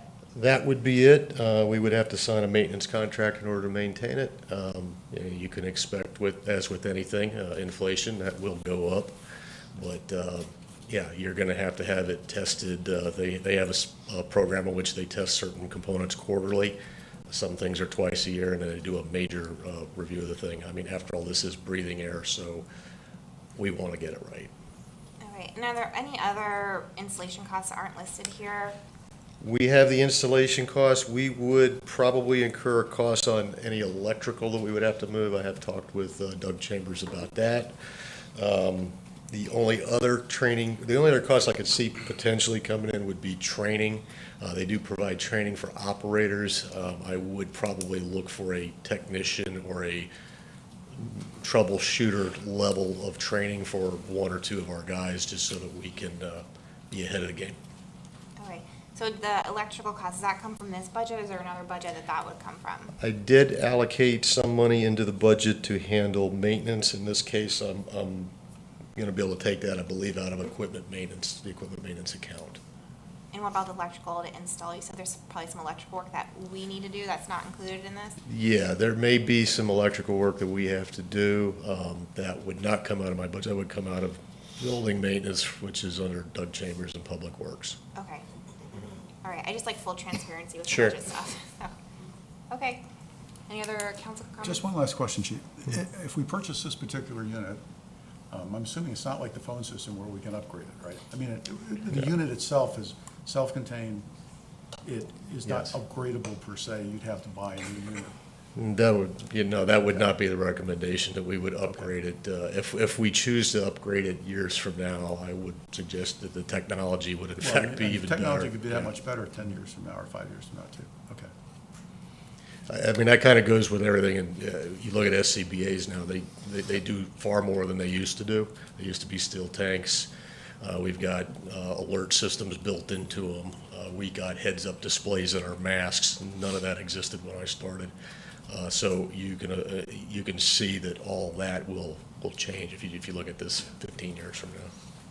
Well, I know in talking with your folks that I think it's pretty unanimous that this is a necessary piece of equipment and one we should have on site here, and it's going to make life, not only life easier, but the safety factor that comes into play of always having everything ready to go is critically important to them and the residents, so, okay. Okay, any other council comments or questions? No, ma'am. Any public comment? All right, can I get a motion? Motion to approve. Second. All in favor? Aye. All right, and Chief Troop is still on deck. Number 19, consider approval to purchase the traffic preemption devices. Okay, good evening again. Traffic preemption devices. Okay, so this is a proposal to purchase a traffic preemption device from Temple Incorporated. It's specifically the Glance Priority Preemption Suite. This involves two different things. It involves putting devices on the fire trucks themselves. So this would include all 5 of our combat apparatus, so 2 engines, the ladder, the 2 rescues. It also involves getting the equipment for 4 additional intersections. So you notice I said additional. This was part of our capital improvement plan, and this is really tackling 2 different problems. One, simply putting in traffic preemption devices allows us to go through red lights. It turns our lights green. It turns everybody else red. That allows the trucks to safely travel along, all routes in the village of Tequesta. So it also reduces our risk of accident. It should improve our response times. All those things. So these are all positive. Where it really comes into play immediately, though, is with the US 1 bridge construction. With the idea of US 1 being shut down for a 2-year period, the amount of traffic that we're going to see bottleneck into Tequesta is significant. And the concern for fire rescue is twofold. How do I get the patients to Jupiter Medical Center as quickly as I've been able to do it? How do I get units back to me from Jupiter? In other words, Palm Beach County Fire Rescue backing us up. So we've been in talks, including the mayor, with FDOT, the construction guys that are working on the US 1 bridge project. The FDOT has agreed to purchase the Glance Priority and Preemption Suite and install at intersections along the A1A corridor, so starting at US 1 and along that new corridor that they're creating all the way to Jupiter Medical Center. They're putting it in on their dime. That actually saved us some money. So what I'm proposing is the 4 additional lights along the Tequesta Drive corridor. So US 1 and Tequesta Drive, Dixie and Tequesta Drive, Seabrook and then Riverside. And along with that, the 5 vehicles. So that would allow me to at least be able to move around freely pretty much throughout Tequesta, at least without the hindrance of the lights. At least it gets the flow of the traffic going in the direction that I'm going. It won't completely erase the traffic in front of me, but it should help. And it is, in my opinion, it's a significant mitigating factor when we're dealing with 2 years of traffic backups. So the proposal, just to recap, it is a capital improvement plan proposal. It was approved. The proposal for the 4 additional traffic control receivers, the 5 vehicle transmitters, including installation, came to $39,986.75. That is under what was budgeted So I'm requesting approval to purchase and install the equipment. Thank you. Any council comments or questions? One quick question. I know long ago, and I know you said that is it the county or DOT that's paying for the improvements from US 1 down to Jupiter Medical? FDOT is buying the equipment. I will say, so I feel like you're going towards Palm Beach County here. So FDOT is buying the equipment that goes at the intersections. I have been in talk with Palm Beach County Fire Rescue.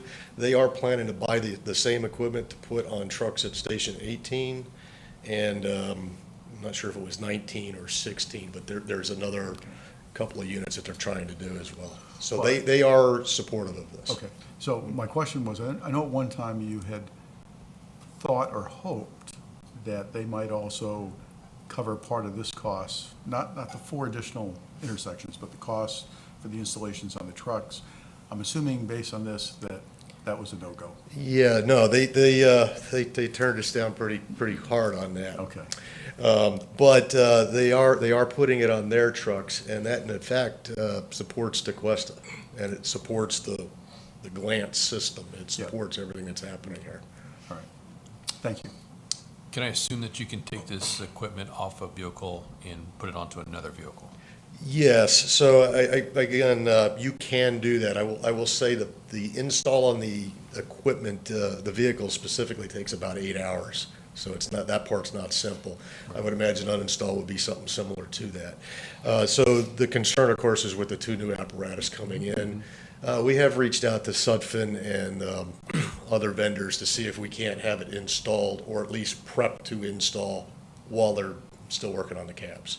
So at the very least, my intent would be, if you approve this, I simply hold back on the installation of those, on those 2 vehicles. So what I would install first would be the 2 rescues and the 1 engine that we're going to keep.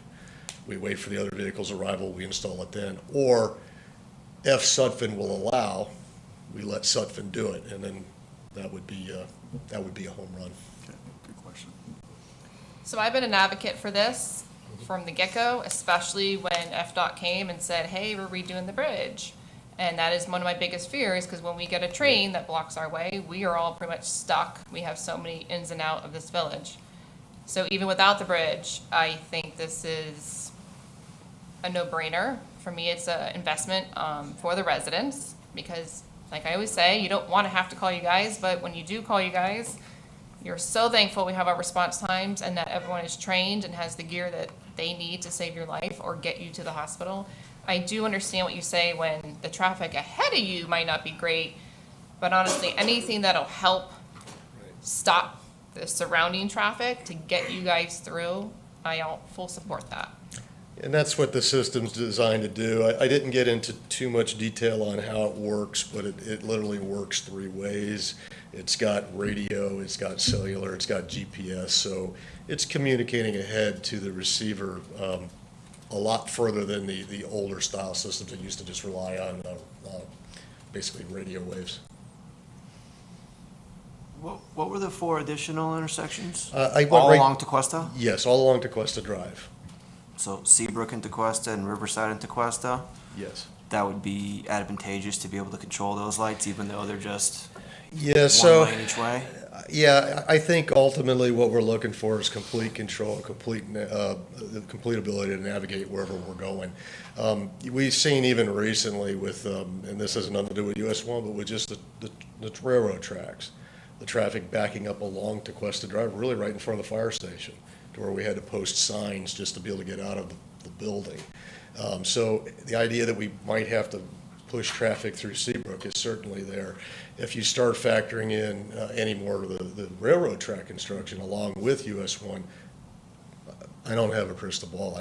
I believe it to be bad. I just don't know how bad. We've also got further indications from Martin County that they're talking about construction on Island Way Bridge.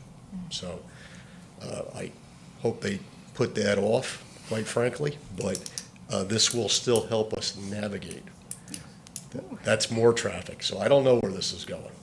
I just know that this is one of the ways I can help mitigate it.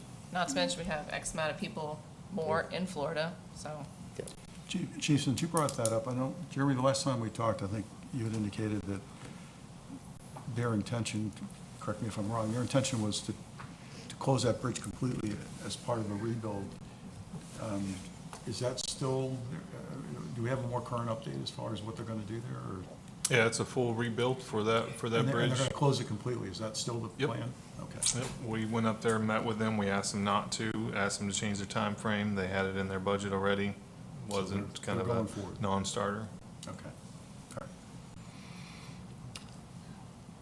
right. Okay, first I know they're not here and they might never hear this, but, I do want to thank the bridge team for working with us and FDOT to get the, cost covered for the receivers along A1A. I 100% support this. I think it's critical. So this question is not, not to suggest I'm not in favor of, but I was curious, do you guys know if the county selected their provider yet, if it is going to be Temple?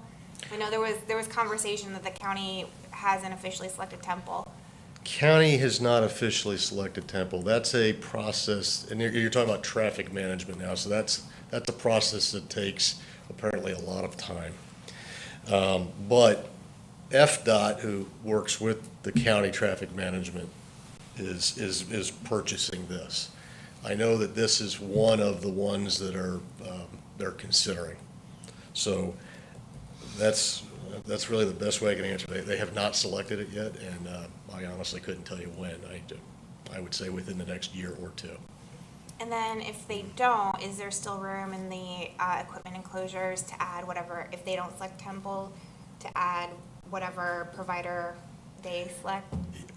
Actually, within the box? Yeah, because there was this conversation that Temple, if the county doesn't choose Temple, that maybe after the bridge, they would keep it for the bridge closure, but that after the bridge was open, if the county doesn't select Temple, then maybe the preemption devices wouldn't work anymore because they would have to remove the Temple system. Like I said, this is not, I absolutely am in favor of this either way, but I just do want full transparency in case that for any crazy reason it does happen down the road, people aren't like surprised about it. So full transparency, I have no way of knowing what Palm Beach County Traffic Management is going to select.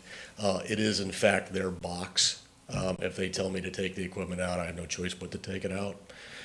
If they pick a different vendor, they are likely going to tell me to take it out simply because they want to control the traffic. So that's it. I can't, that's about as clear as I can make it. I'm asking you to spend the money because I think it's in the best interest of the residents of Tequesta, even if that only lasts 2 years. I 100% agree. Yeah. Like I said, I want to make sure everyone is aware of that. And then, do we have, if this gets approved, is there any lead time issues for any of this equipment? Yeah, a little bit. Will So be here in we time? have there's a little bit of permitting that goes on with this, and oddly, in the middle of the hurricane, I received a permit from the state of Florida. Oddly, FDOT, even though they're buying the equipment here, I still had to get a permit to do US 1 and Tequesta Drive. I have that. I also have an agreement right off the bat from Palm Beach County Traffic Management. All they needed was an email saying, we're putting it in, it's our cost, so I've done that. And that is for Dixie and Tequesta Drive. The other two, again, just for transparency, they have asked me to hold on that. They haven't said no. It would be Palm Beach County Traffic Management that would say yes, but they have asked me to hold on that. So in my ask here for the equipment, I'm still asking for the money because I want to be able to move forward because my intent is to continue to ask to push into those intersections. I think as we see the traffic issues develop, it's going to be an easy argument in order to move forward on all the intersections that we're talking about here. Who's responsible to maintain the devices along US 1? Once we put them in, it's our responsibility. Palm Beach County Traffic Management would have oversight as far as controlling them. So all the way down to the hospital, we will be responsible for? Yeah, so again, traffic management wields all control over the devices. The ones that are run specifically by FDOT, the US 1, is they grant Palm Beach County Traffic Management the ability to control them. So if there's any issues, yeah, they can kick us right out of the box.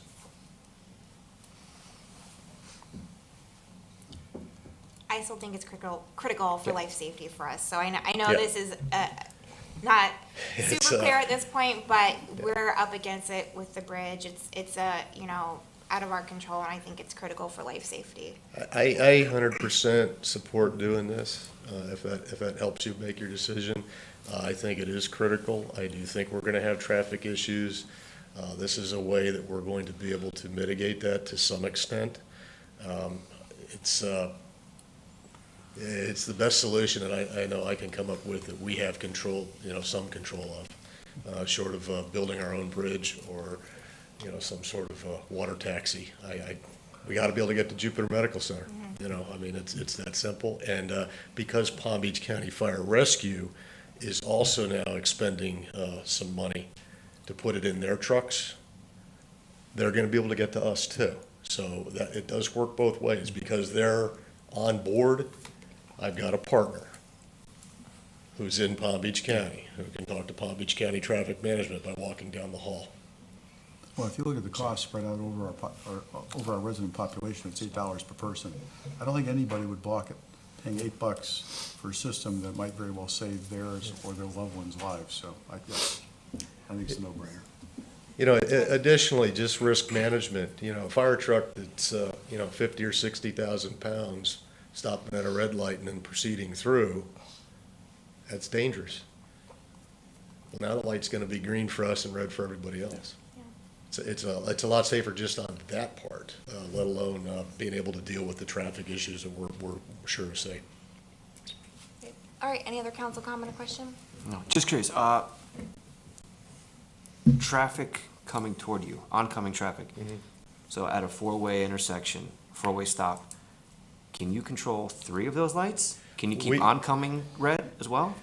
That, I don't know that. The way I understand it is it literally shuts everybody down but our direction. So it is sounds the like answer. everybody Yeah. stops, so if you have to go around, you don't have to worry about oncoming We shouldn't traffic. have to stop. Everybody in front of us should be moving. Right. So we're constantly signaling the next light so that all of it flows. Okay. Yeah. I sure pray this works. All right, any other council comment or question? Any public comment? All right, can I get a motion? Motion to approve. Second. All in favor? Aye. All right, moving on, agenda Thank you. item 20, consider approval and purchase of 2 Ford Mavericks for the building department. So in fiscal year 2022, the village approved the building department budget request to purchase one vehicle amount of $40,000. In '23, it was $33,000. At the May council meeting, the village council approved building department request to purchase a Ford Ranger in the amount of $29,399.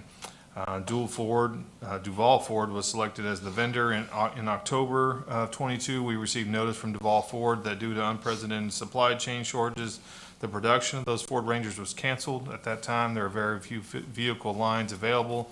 Duval Ford was able to locate 2 Ford Mavericks currently in production. The Ford Mavericks are on the statewide purchasing contracts.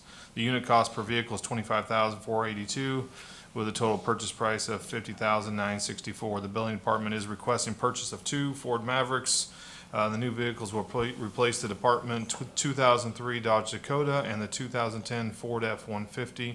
$73,000 is budgeted and available in account. You got the account number there for the purchase of the 2 vehicles. This does come out of the building department fund and not the general fund.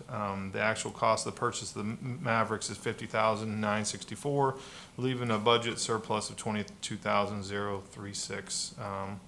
So staff is requesting approval of these purchases. Thank you. Any council comment or question? What in the world is a Ford Maverick? That's what I'm looking up. I had to look it up too. Yeah, it's a Yeah. little truck. I think it's a new one. It is. Just one question, and I think, I'm sure they looked at this, but, the Ford F-150 is a heavier duty truck. The Maverick is, I know, a lighter duty truck. I don't know about the Dodge Dakota. So in switching to the Maverick, is it comparable to the Ranger, and is it sufficient? I'm assuming they've evaluated it and they're saying it is sufficient for their use? They are. First of all, we're limited in what we can even get. I mean, we were going through scramble mode, but they looked at this vehicle. It is equivalent, for the most part, they're not pulling heavy loads. They're not, it's mostly, residential, zones, all that. So they feel comfortable with it. We're making this recommendation based on, their evaluation of it. Okay. Any other council comment or question?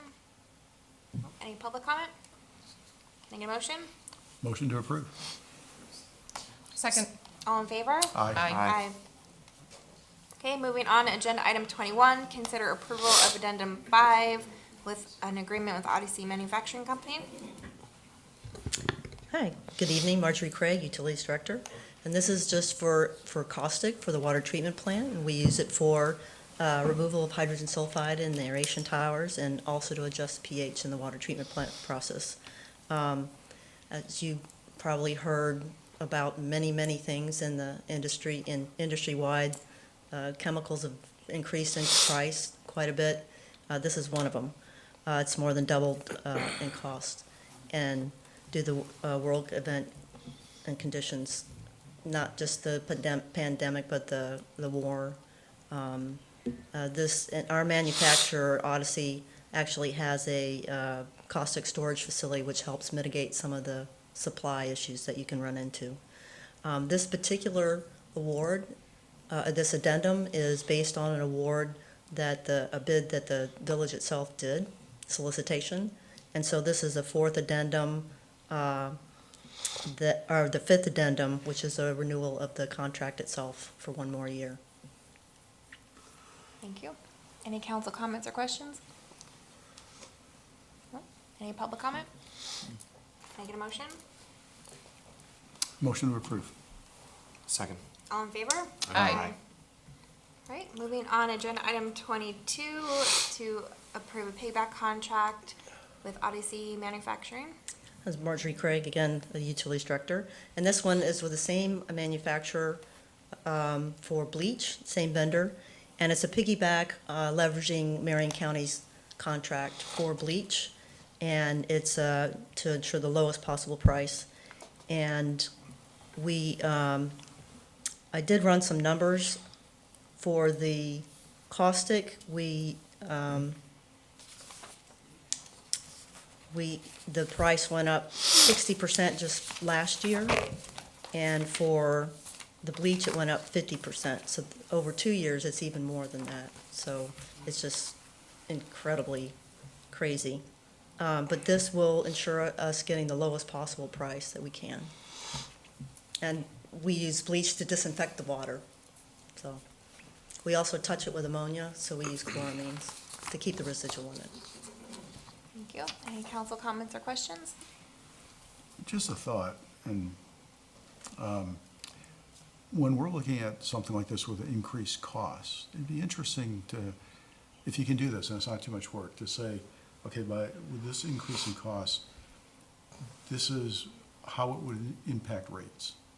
So, or this affects our expenses to this degree, which then would translate into this component, this much of a percentage of the rate increase, or the rates that we currently pay. Just an economic element that if it's not too much work to do, kind of interesting to see how the pass-through affects, future pricing. I absolutely think it is an important aspect, and we are doing an update to our financial sufficiency report. Okay. It is something that I see doing. It also is something, and just give me a little time here, we're trying to adjust things, but I've always looked at the cost per producing 1 million gallons per day of water. It's something that you want to kind of trend over time. And try to look at, you can't do it on a monthly basis, you can't do it. No. So it would have been difficult to predict this level of price increase a year ago, unless you're, But when it happens, But you need to if be you're able to nimble. show the component factors that flow into that, it'd be interesting data to have.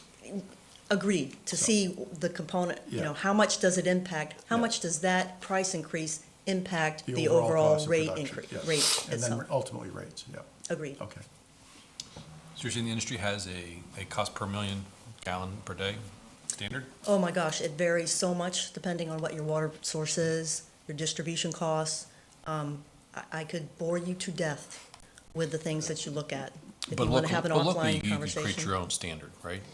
If You're often benchmarking against yourself. Right, okay. And I've done for years, I worked for the city of Tampa for 18 years, and we did quite a bit of benchmarking. Yeah. And in the end, the best thing that you can do is benchmark against yourself.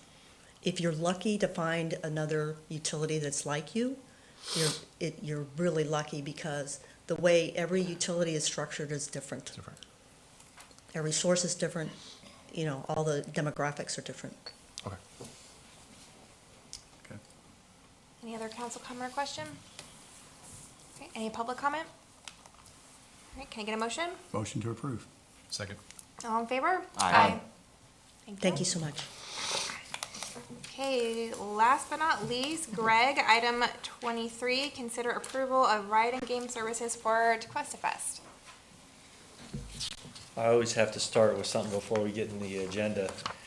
Kyle, I just want to thank you for your support over the years. I remember the first day that you came to the movie in the park, and you were with your son, and he was counting change. His son was counting how much change he should get back. And I made a comment to Kyle, and I think that was our first meeting together where you had eventually became a council member. So I know your son was here tonight with your wife, and I thought that was a really cool moment, so just to let you know. This item on the agenda is approval for the rides for Tequesta Fest. And the cost for Big Fun proposal is $98,000, and we have a budget of $100,000. And right now, it's being planned to take place at Paradise Park. Tequesta Park, sorry. And I'll take any questions, I guess. Any council comments? Only question, is it still Tequesta Park? I thought it was moving back to Paradise. No, we got approval to use 1 Main Street for this year from the landowner, and so at no cost, so that's what our plan would be. Unless council has any feedback, our plan would be to, do to 1 Main Street an additional year. Are you okay with that? Does everybody know that? Are you okay with your staff organizing it for 1 Main Street? We could do it at either location. Seeing as we've done that before, you very familiar with that property? Yes, ma'am. Okay. Yeah. Okay, well, that actually exits or cancels my previous question. I was gonna ask kind of if you had a layout idea for Tequesta Park, but if we're moving it to 1 Main Street, I already know the layout, it's pretty typical. The only thing I wanted to ask was there's no Ferris wheel? We haven't had a Ferris wheel. Yeah. We've had one. I just didn't see it on the, we did, because I have pictures of it. Okay. I just want to make sure, because sometimes the ride vendors will call them something different than they actually are. Yeah. So there is no Ferris wheel. Yeah, what happens is that they don't know exactly, they call it a thrill ride, and a thrill ride could be a number of rides that show up, but we're not really sure which ones. Gotcha, If that makes okay. sense, yeah. Okay. Exactly. I just feel the Ferris wheel is so, That shouldn't be a thrill ride. no, but it's so age appropriate for any age, and it's, little kids can go on it with a parent, and it's not scary, but it can be enjoyable, and I just feel like it's very fitting for our mixed demographic. Yeah, no, Plus, you get a great view of Tequesta when you're up there. yeah, I'll try. Oh, I do remember now. Yeah, my That's right. picture, It's then been a- that's it's the been a- arrow. It's been a few years, That is right. Yeah. It's been a few years. but you're right, it does say in the proposal, it says, Yeah. names different rides, it says, or similar, so. Yeah. Yeah. I'll try. I was just curious if you had a We'll try. little idea. It's kind of like renting a car. Yeah, right? Yeah. What, Mars? I did go onto Alibaba and look that you can purchase the Typhoon thrill ride for under 100,000, which I thought was interesting. Oh, okay. For the sake of transparency, this is budgeted at 98. We budgeted $100,000 for this. It's a little bit over how we lined item this event. With some of the additional costs like restroom trailers and event fencing, we're going to be slightly over budget, probably in like the 108 to 110 range for this event. So just for full transparency. Yeah, I remember when it came back at 100, it was kind of like, the budget's 100, but we'll be in around 85, or 85 may have been the number. But, hey, I heard that the Cliffhanger and the Fusion have skyrocketed in price, so who knows, maybe that's what happened. Yeah, this, so we did put this out on Demand Star for 9 days, for, so that, we could get competitive pricing. Big Fun was the only company that responded to the proposal. Sounds like it, I mean, this is just more expensive than In the past. even the Yeah. increase that you thought it would be. Yeah. Well, I think the other element I think that comes into play here too is that in the past, we've leveraged the fact that this event took place right after the chili cook-off. So I believe there was some shared costing on fencing and some of that. Is that- Yeah, that would be the only. And that's not gonna happen this year because of the difference in the two dates. We would have to absorb all the event Right. fencing Right. this Right. year, yeah. Okay, my only question, so, and I'm not an insurance expert, but in my other profession, safety and risk is at the top of the mind at all times. They list out $1 million general liability insurance. That seems very low for Additional something like this with, when someone could get hurt on a ride. I mean, you see in the news all the time where a fair ride, something breaks, someone gets hurt. So, I mean, that's not for me to answer. I don't know if that's more of our HR department to analyze, or if you guys have analyzed it. That just seems really low. Honestly, I couldn't even give you a straight up answer. I don't know. I guess maybe it's a standard, industry at 1 million. But I think we could go back and, research it a little bit better for you. Absolutely. Jeremy, is that something that HR could look into? So I mean, would want to approve it with the condition, or, I don't know. I just would like an answer on that. So, Well, we can make a see what motion everyone else thinks. to, make a motion to approve it, and then if there is an opportunity to increase the insurance coverage that, without excessive cost, we could exercise that option. If we want to put a dollar amount on it. Yeah, I mean, we're already gonna come in over budget by 10 grand or so, right? I mean, I have to imagine every step after $1 million is gonna cost Yeah, a lot of dough. I don't know what the risk profile is on this, so I don't know how normally when you go up in coverage, there's discounts once you get to $1 million and you go up. But I have no idea what it would be in this case. I have to guess that they didn't give us this proposal with a funky number when it comes to insurance, when it comes to liability. I have to assume that that's the industry standard, right? We could always require more. We could. Yeah. But, I mean, that would just be us saying, with no prior knowledge, that we think 1 million sounds low, And when we don't really know. And it's additional insured, so then we have our own policies too. Yeah. That come into factor. Yeah, in my experience, 1 million is not always standard. It's weighted on the risk of what the scope of work is. So please just look into it, and just, it's something that could be important. All right, any other council comment or question? Any public comment? Can I get a motion? Motion to approve, and do we want to, I guess, incorporate that we're going to continue to look at the insurance element, and if we determine that it's necessary to increase it, we'll do so. Okay, a second? Second. All in favor? Aye. So we're doing it at Paradise Park. Okay. Now we can move forward. Just to keep you on your toes. Wasn't specified. Oh, I didn't say that. I meant to. I did not. Well, let's just go ahead and do Okay. it. All right, one more. I meant to specify this to be on the consent agenda. I failed to do that.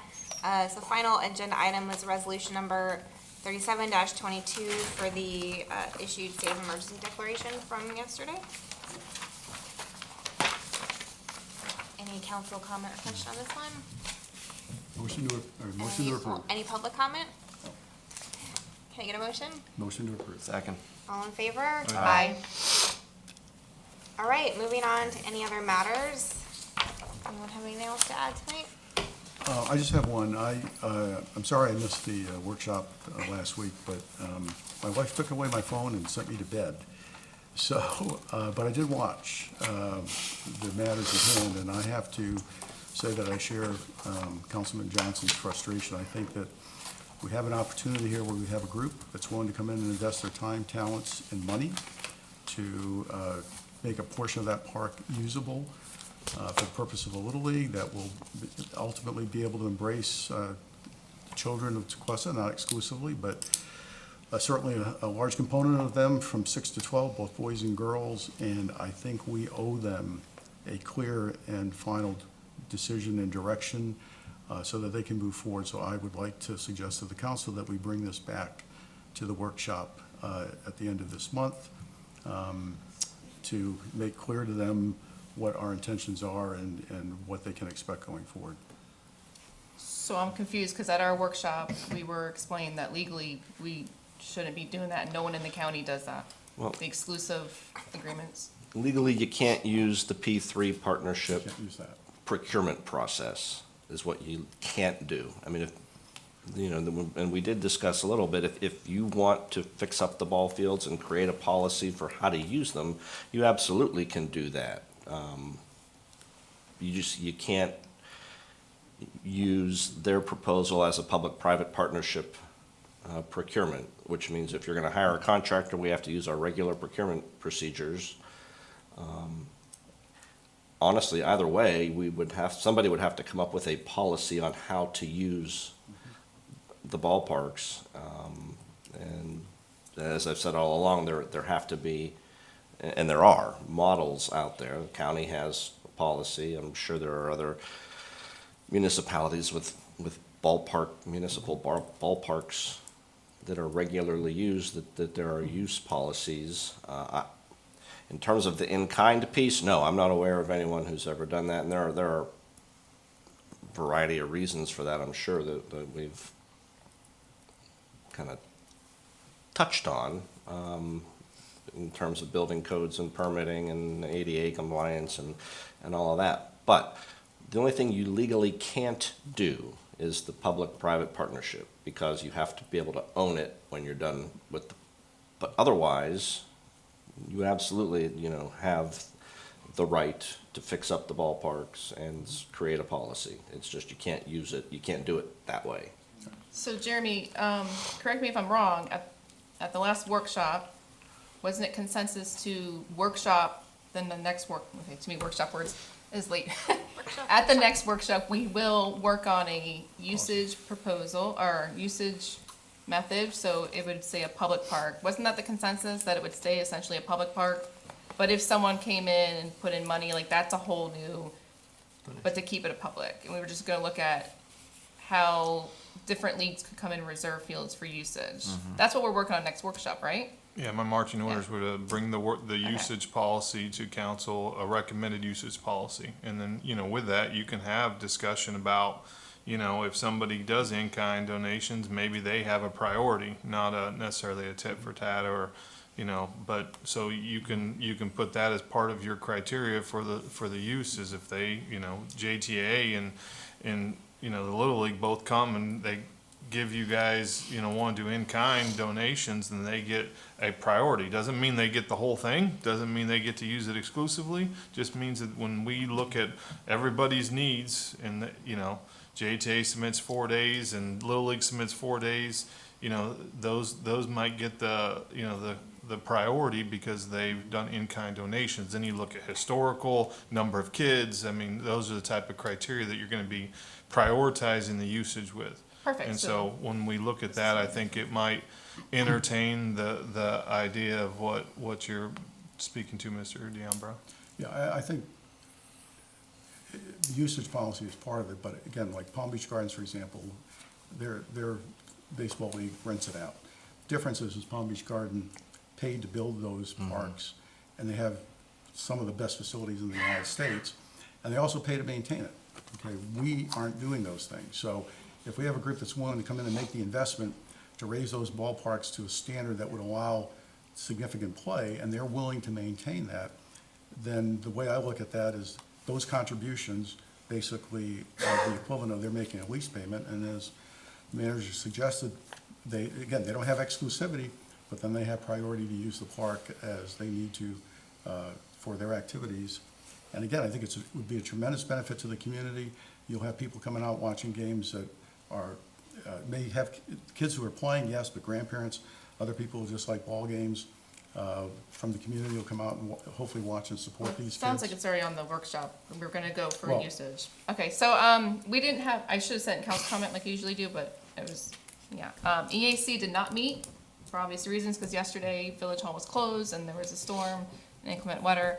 The sustainability committee that I went to earlier in the month, met at the Marriott on Singer Island, and it was reviewing and hearing feedback on how the hospitality business is trying to be more green, and they work with partners to meet those green achievements, such as that hotel in particular does not do laundry on site to save water and control the water usage. So they actually use a contractor. So they're tweaking their biggest challenge, and maybe it's something, because we always talk about education for our residents. Their biggest challenge was education. They can't just slap a bunch of education in the rooms because their corporate wants it to look and feel a certain way.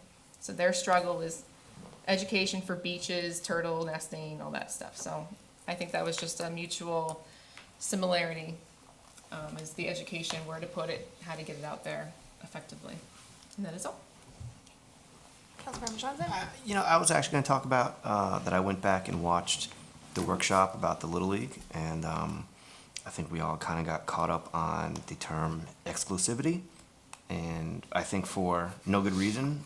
You know, I mean, that wasn't, I think, what they wanted. Anyway, what Frank said, I echo, and we're going to be talking about it later in the month or next month Later this or month. next year. I don't This remember month. what This year is month. this. End of the month. So that's all I have to say. So looking at the resolution of state of emergency, want to understand a little bit about the policy for employees when they come in to work, out of work. Is there any pay change? I think there is. What about those that are working from home? I know Lori was working from home. Is there anything specifically in writing that suggests that, how that works? I think we should get some clarity. So I would like to understand that better, how that works for those that are also working from home too, if that's something in there. So I don't know if we can get some clarity on that. Jeremy? At a future workshop, you want to discuss it, is that what you're saying? Yep. Yeah, and I think, just so everyone knows, and Jeremy, correct me if I'm wrong, I think, the feds did declare we'd get 75% costs recovered. Mm-hmm. So, So the federal will recover 75% of whatever. I don't know what you Is have in to submit addition. and everything, maybe you can explain that process better, but I do know that the feds did approve 75%. Yeah, so I mean, there's a chance, depending on the threshold for the county, that it could be more than the 75%. It just depends on the county meets the $6.9 million threshold of damages, which might be tough. But as of right now, regardless if they meet the $6.9 million, they still will reimburse 75% of it. And so there is a lot of work that has to be done, and Mr. Snyder can attest to it. He's done it a couple of times, but we have to submit all of our timesheets, all of our extra overtime, all of the emergency pay, all of the just hours we put on vehicles, and, you know, so it's a very intensive process, but we will submit that. Our staff does a very good job of doing that. And then there's always a chance we can get more, but that's not necessarily up to us. The other thing too, with the bond conversation, and, idea of parks, I'm always struggling with the idea that we consider a linear park part of our park system. I feel like that's a stretch, and I think it's short-sighting the actual park needs that our residents have and should have. I think that's something we should discuss. I know we rent that as well, and so it's another expense. Should we rent that? Should that be part of our park system? I'd love to talk about specifics on linear park, because that's, to me, that's just, seems to be a stretch, and we're kind of falling short on that park area. And I think that might be important to state that we're short and need more park space. I had no clue it was considered a park until Beautiful. the planning. You know? It's part of the green space count. Yeah, So that has came up in the past about looking at that consideration. Next time it was up for lease, it does come up in January. So if we are gonna have that conversation, it might be good just to have the conversation. Maybe we do nothing, maybe we, so we can put that on a very near future workshop just to have that discussion. And it would have maybe an impact with the road itself, with beautification concepts and stuff, streets and trees and stuff too, so it might be valuable, so I don't, worth talking through. Yeah, I remember it came up last time, renewedly, so. Okay, I have one quick thing, wanna see what council's thoughts are. So kind of going along with parks, and, this was in Treasure Coast Regional Planning Council's, recommendations. They did show just kind of a passive landscaped area between the railroad tracks and, the buildings on Cypress for that portion of land that we own. So, we always talk about, we have to hire a consultant to do design and whatnot, but I feel like this could be really simple and we could start plugging away at it. I think everyone agrees we want to put a path there because it's so close to the tracks, it's for safety, but like why could we not task the EAC to put some recommendations for native plantings? I mean, there's some people that are pretty educated in that, and even if it's phased, start some of the plantings. We could have like a community planning day. I would come out with my shovel to help with that. So I think there's some ways to think outside the box and not do the traditional need to hire a consultant to do a design. Like this is simple. So what are you guys' thoughts on that? Do you want to have a future discussion on it, or do you want to task it to staff? Task it to EAC, or Jeremy to task to EAC, to I'm maybe fine start putting tasking together it to EAC or recommendations. staff, or a mixture of both, and not make it complicated with designers and this and that. Because it is small and it doesn't need a lot of I would complicated landscaping. I prefer to task it to staff to utilize community input, which would also include the EAC. That's what I'm saying, like a joint effort. Since it's just a small, it doesn't have to be over the top. Yeah, let's just get I it don't started. know. I tweaked my back playing golf last week. I don't know that I'll be out there with my shovel, but I'll come out, yeah. There you go. You can cheer everybody on. Yeah, I will. I'll be there. Okay. Right, Jeremy, add that to your list. All right, anything else? Oh, can I get a motion to adjourn? So moved. Second. All in favor? Aye.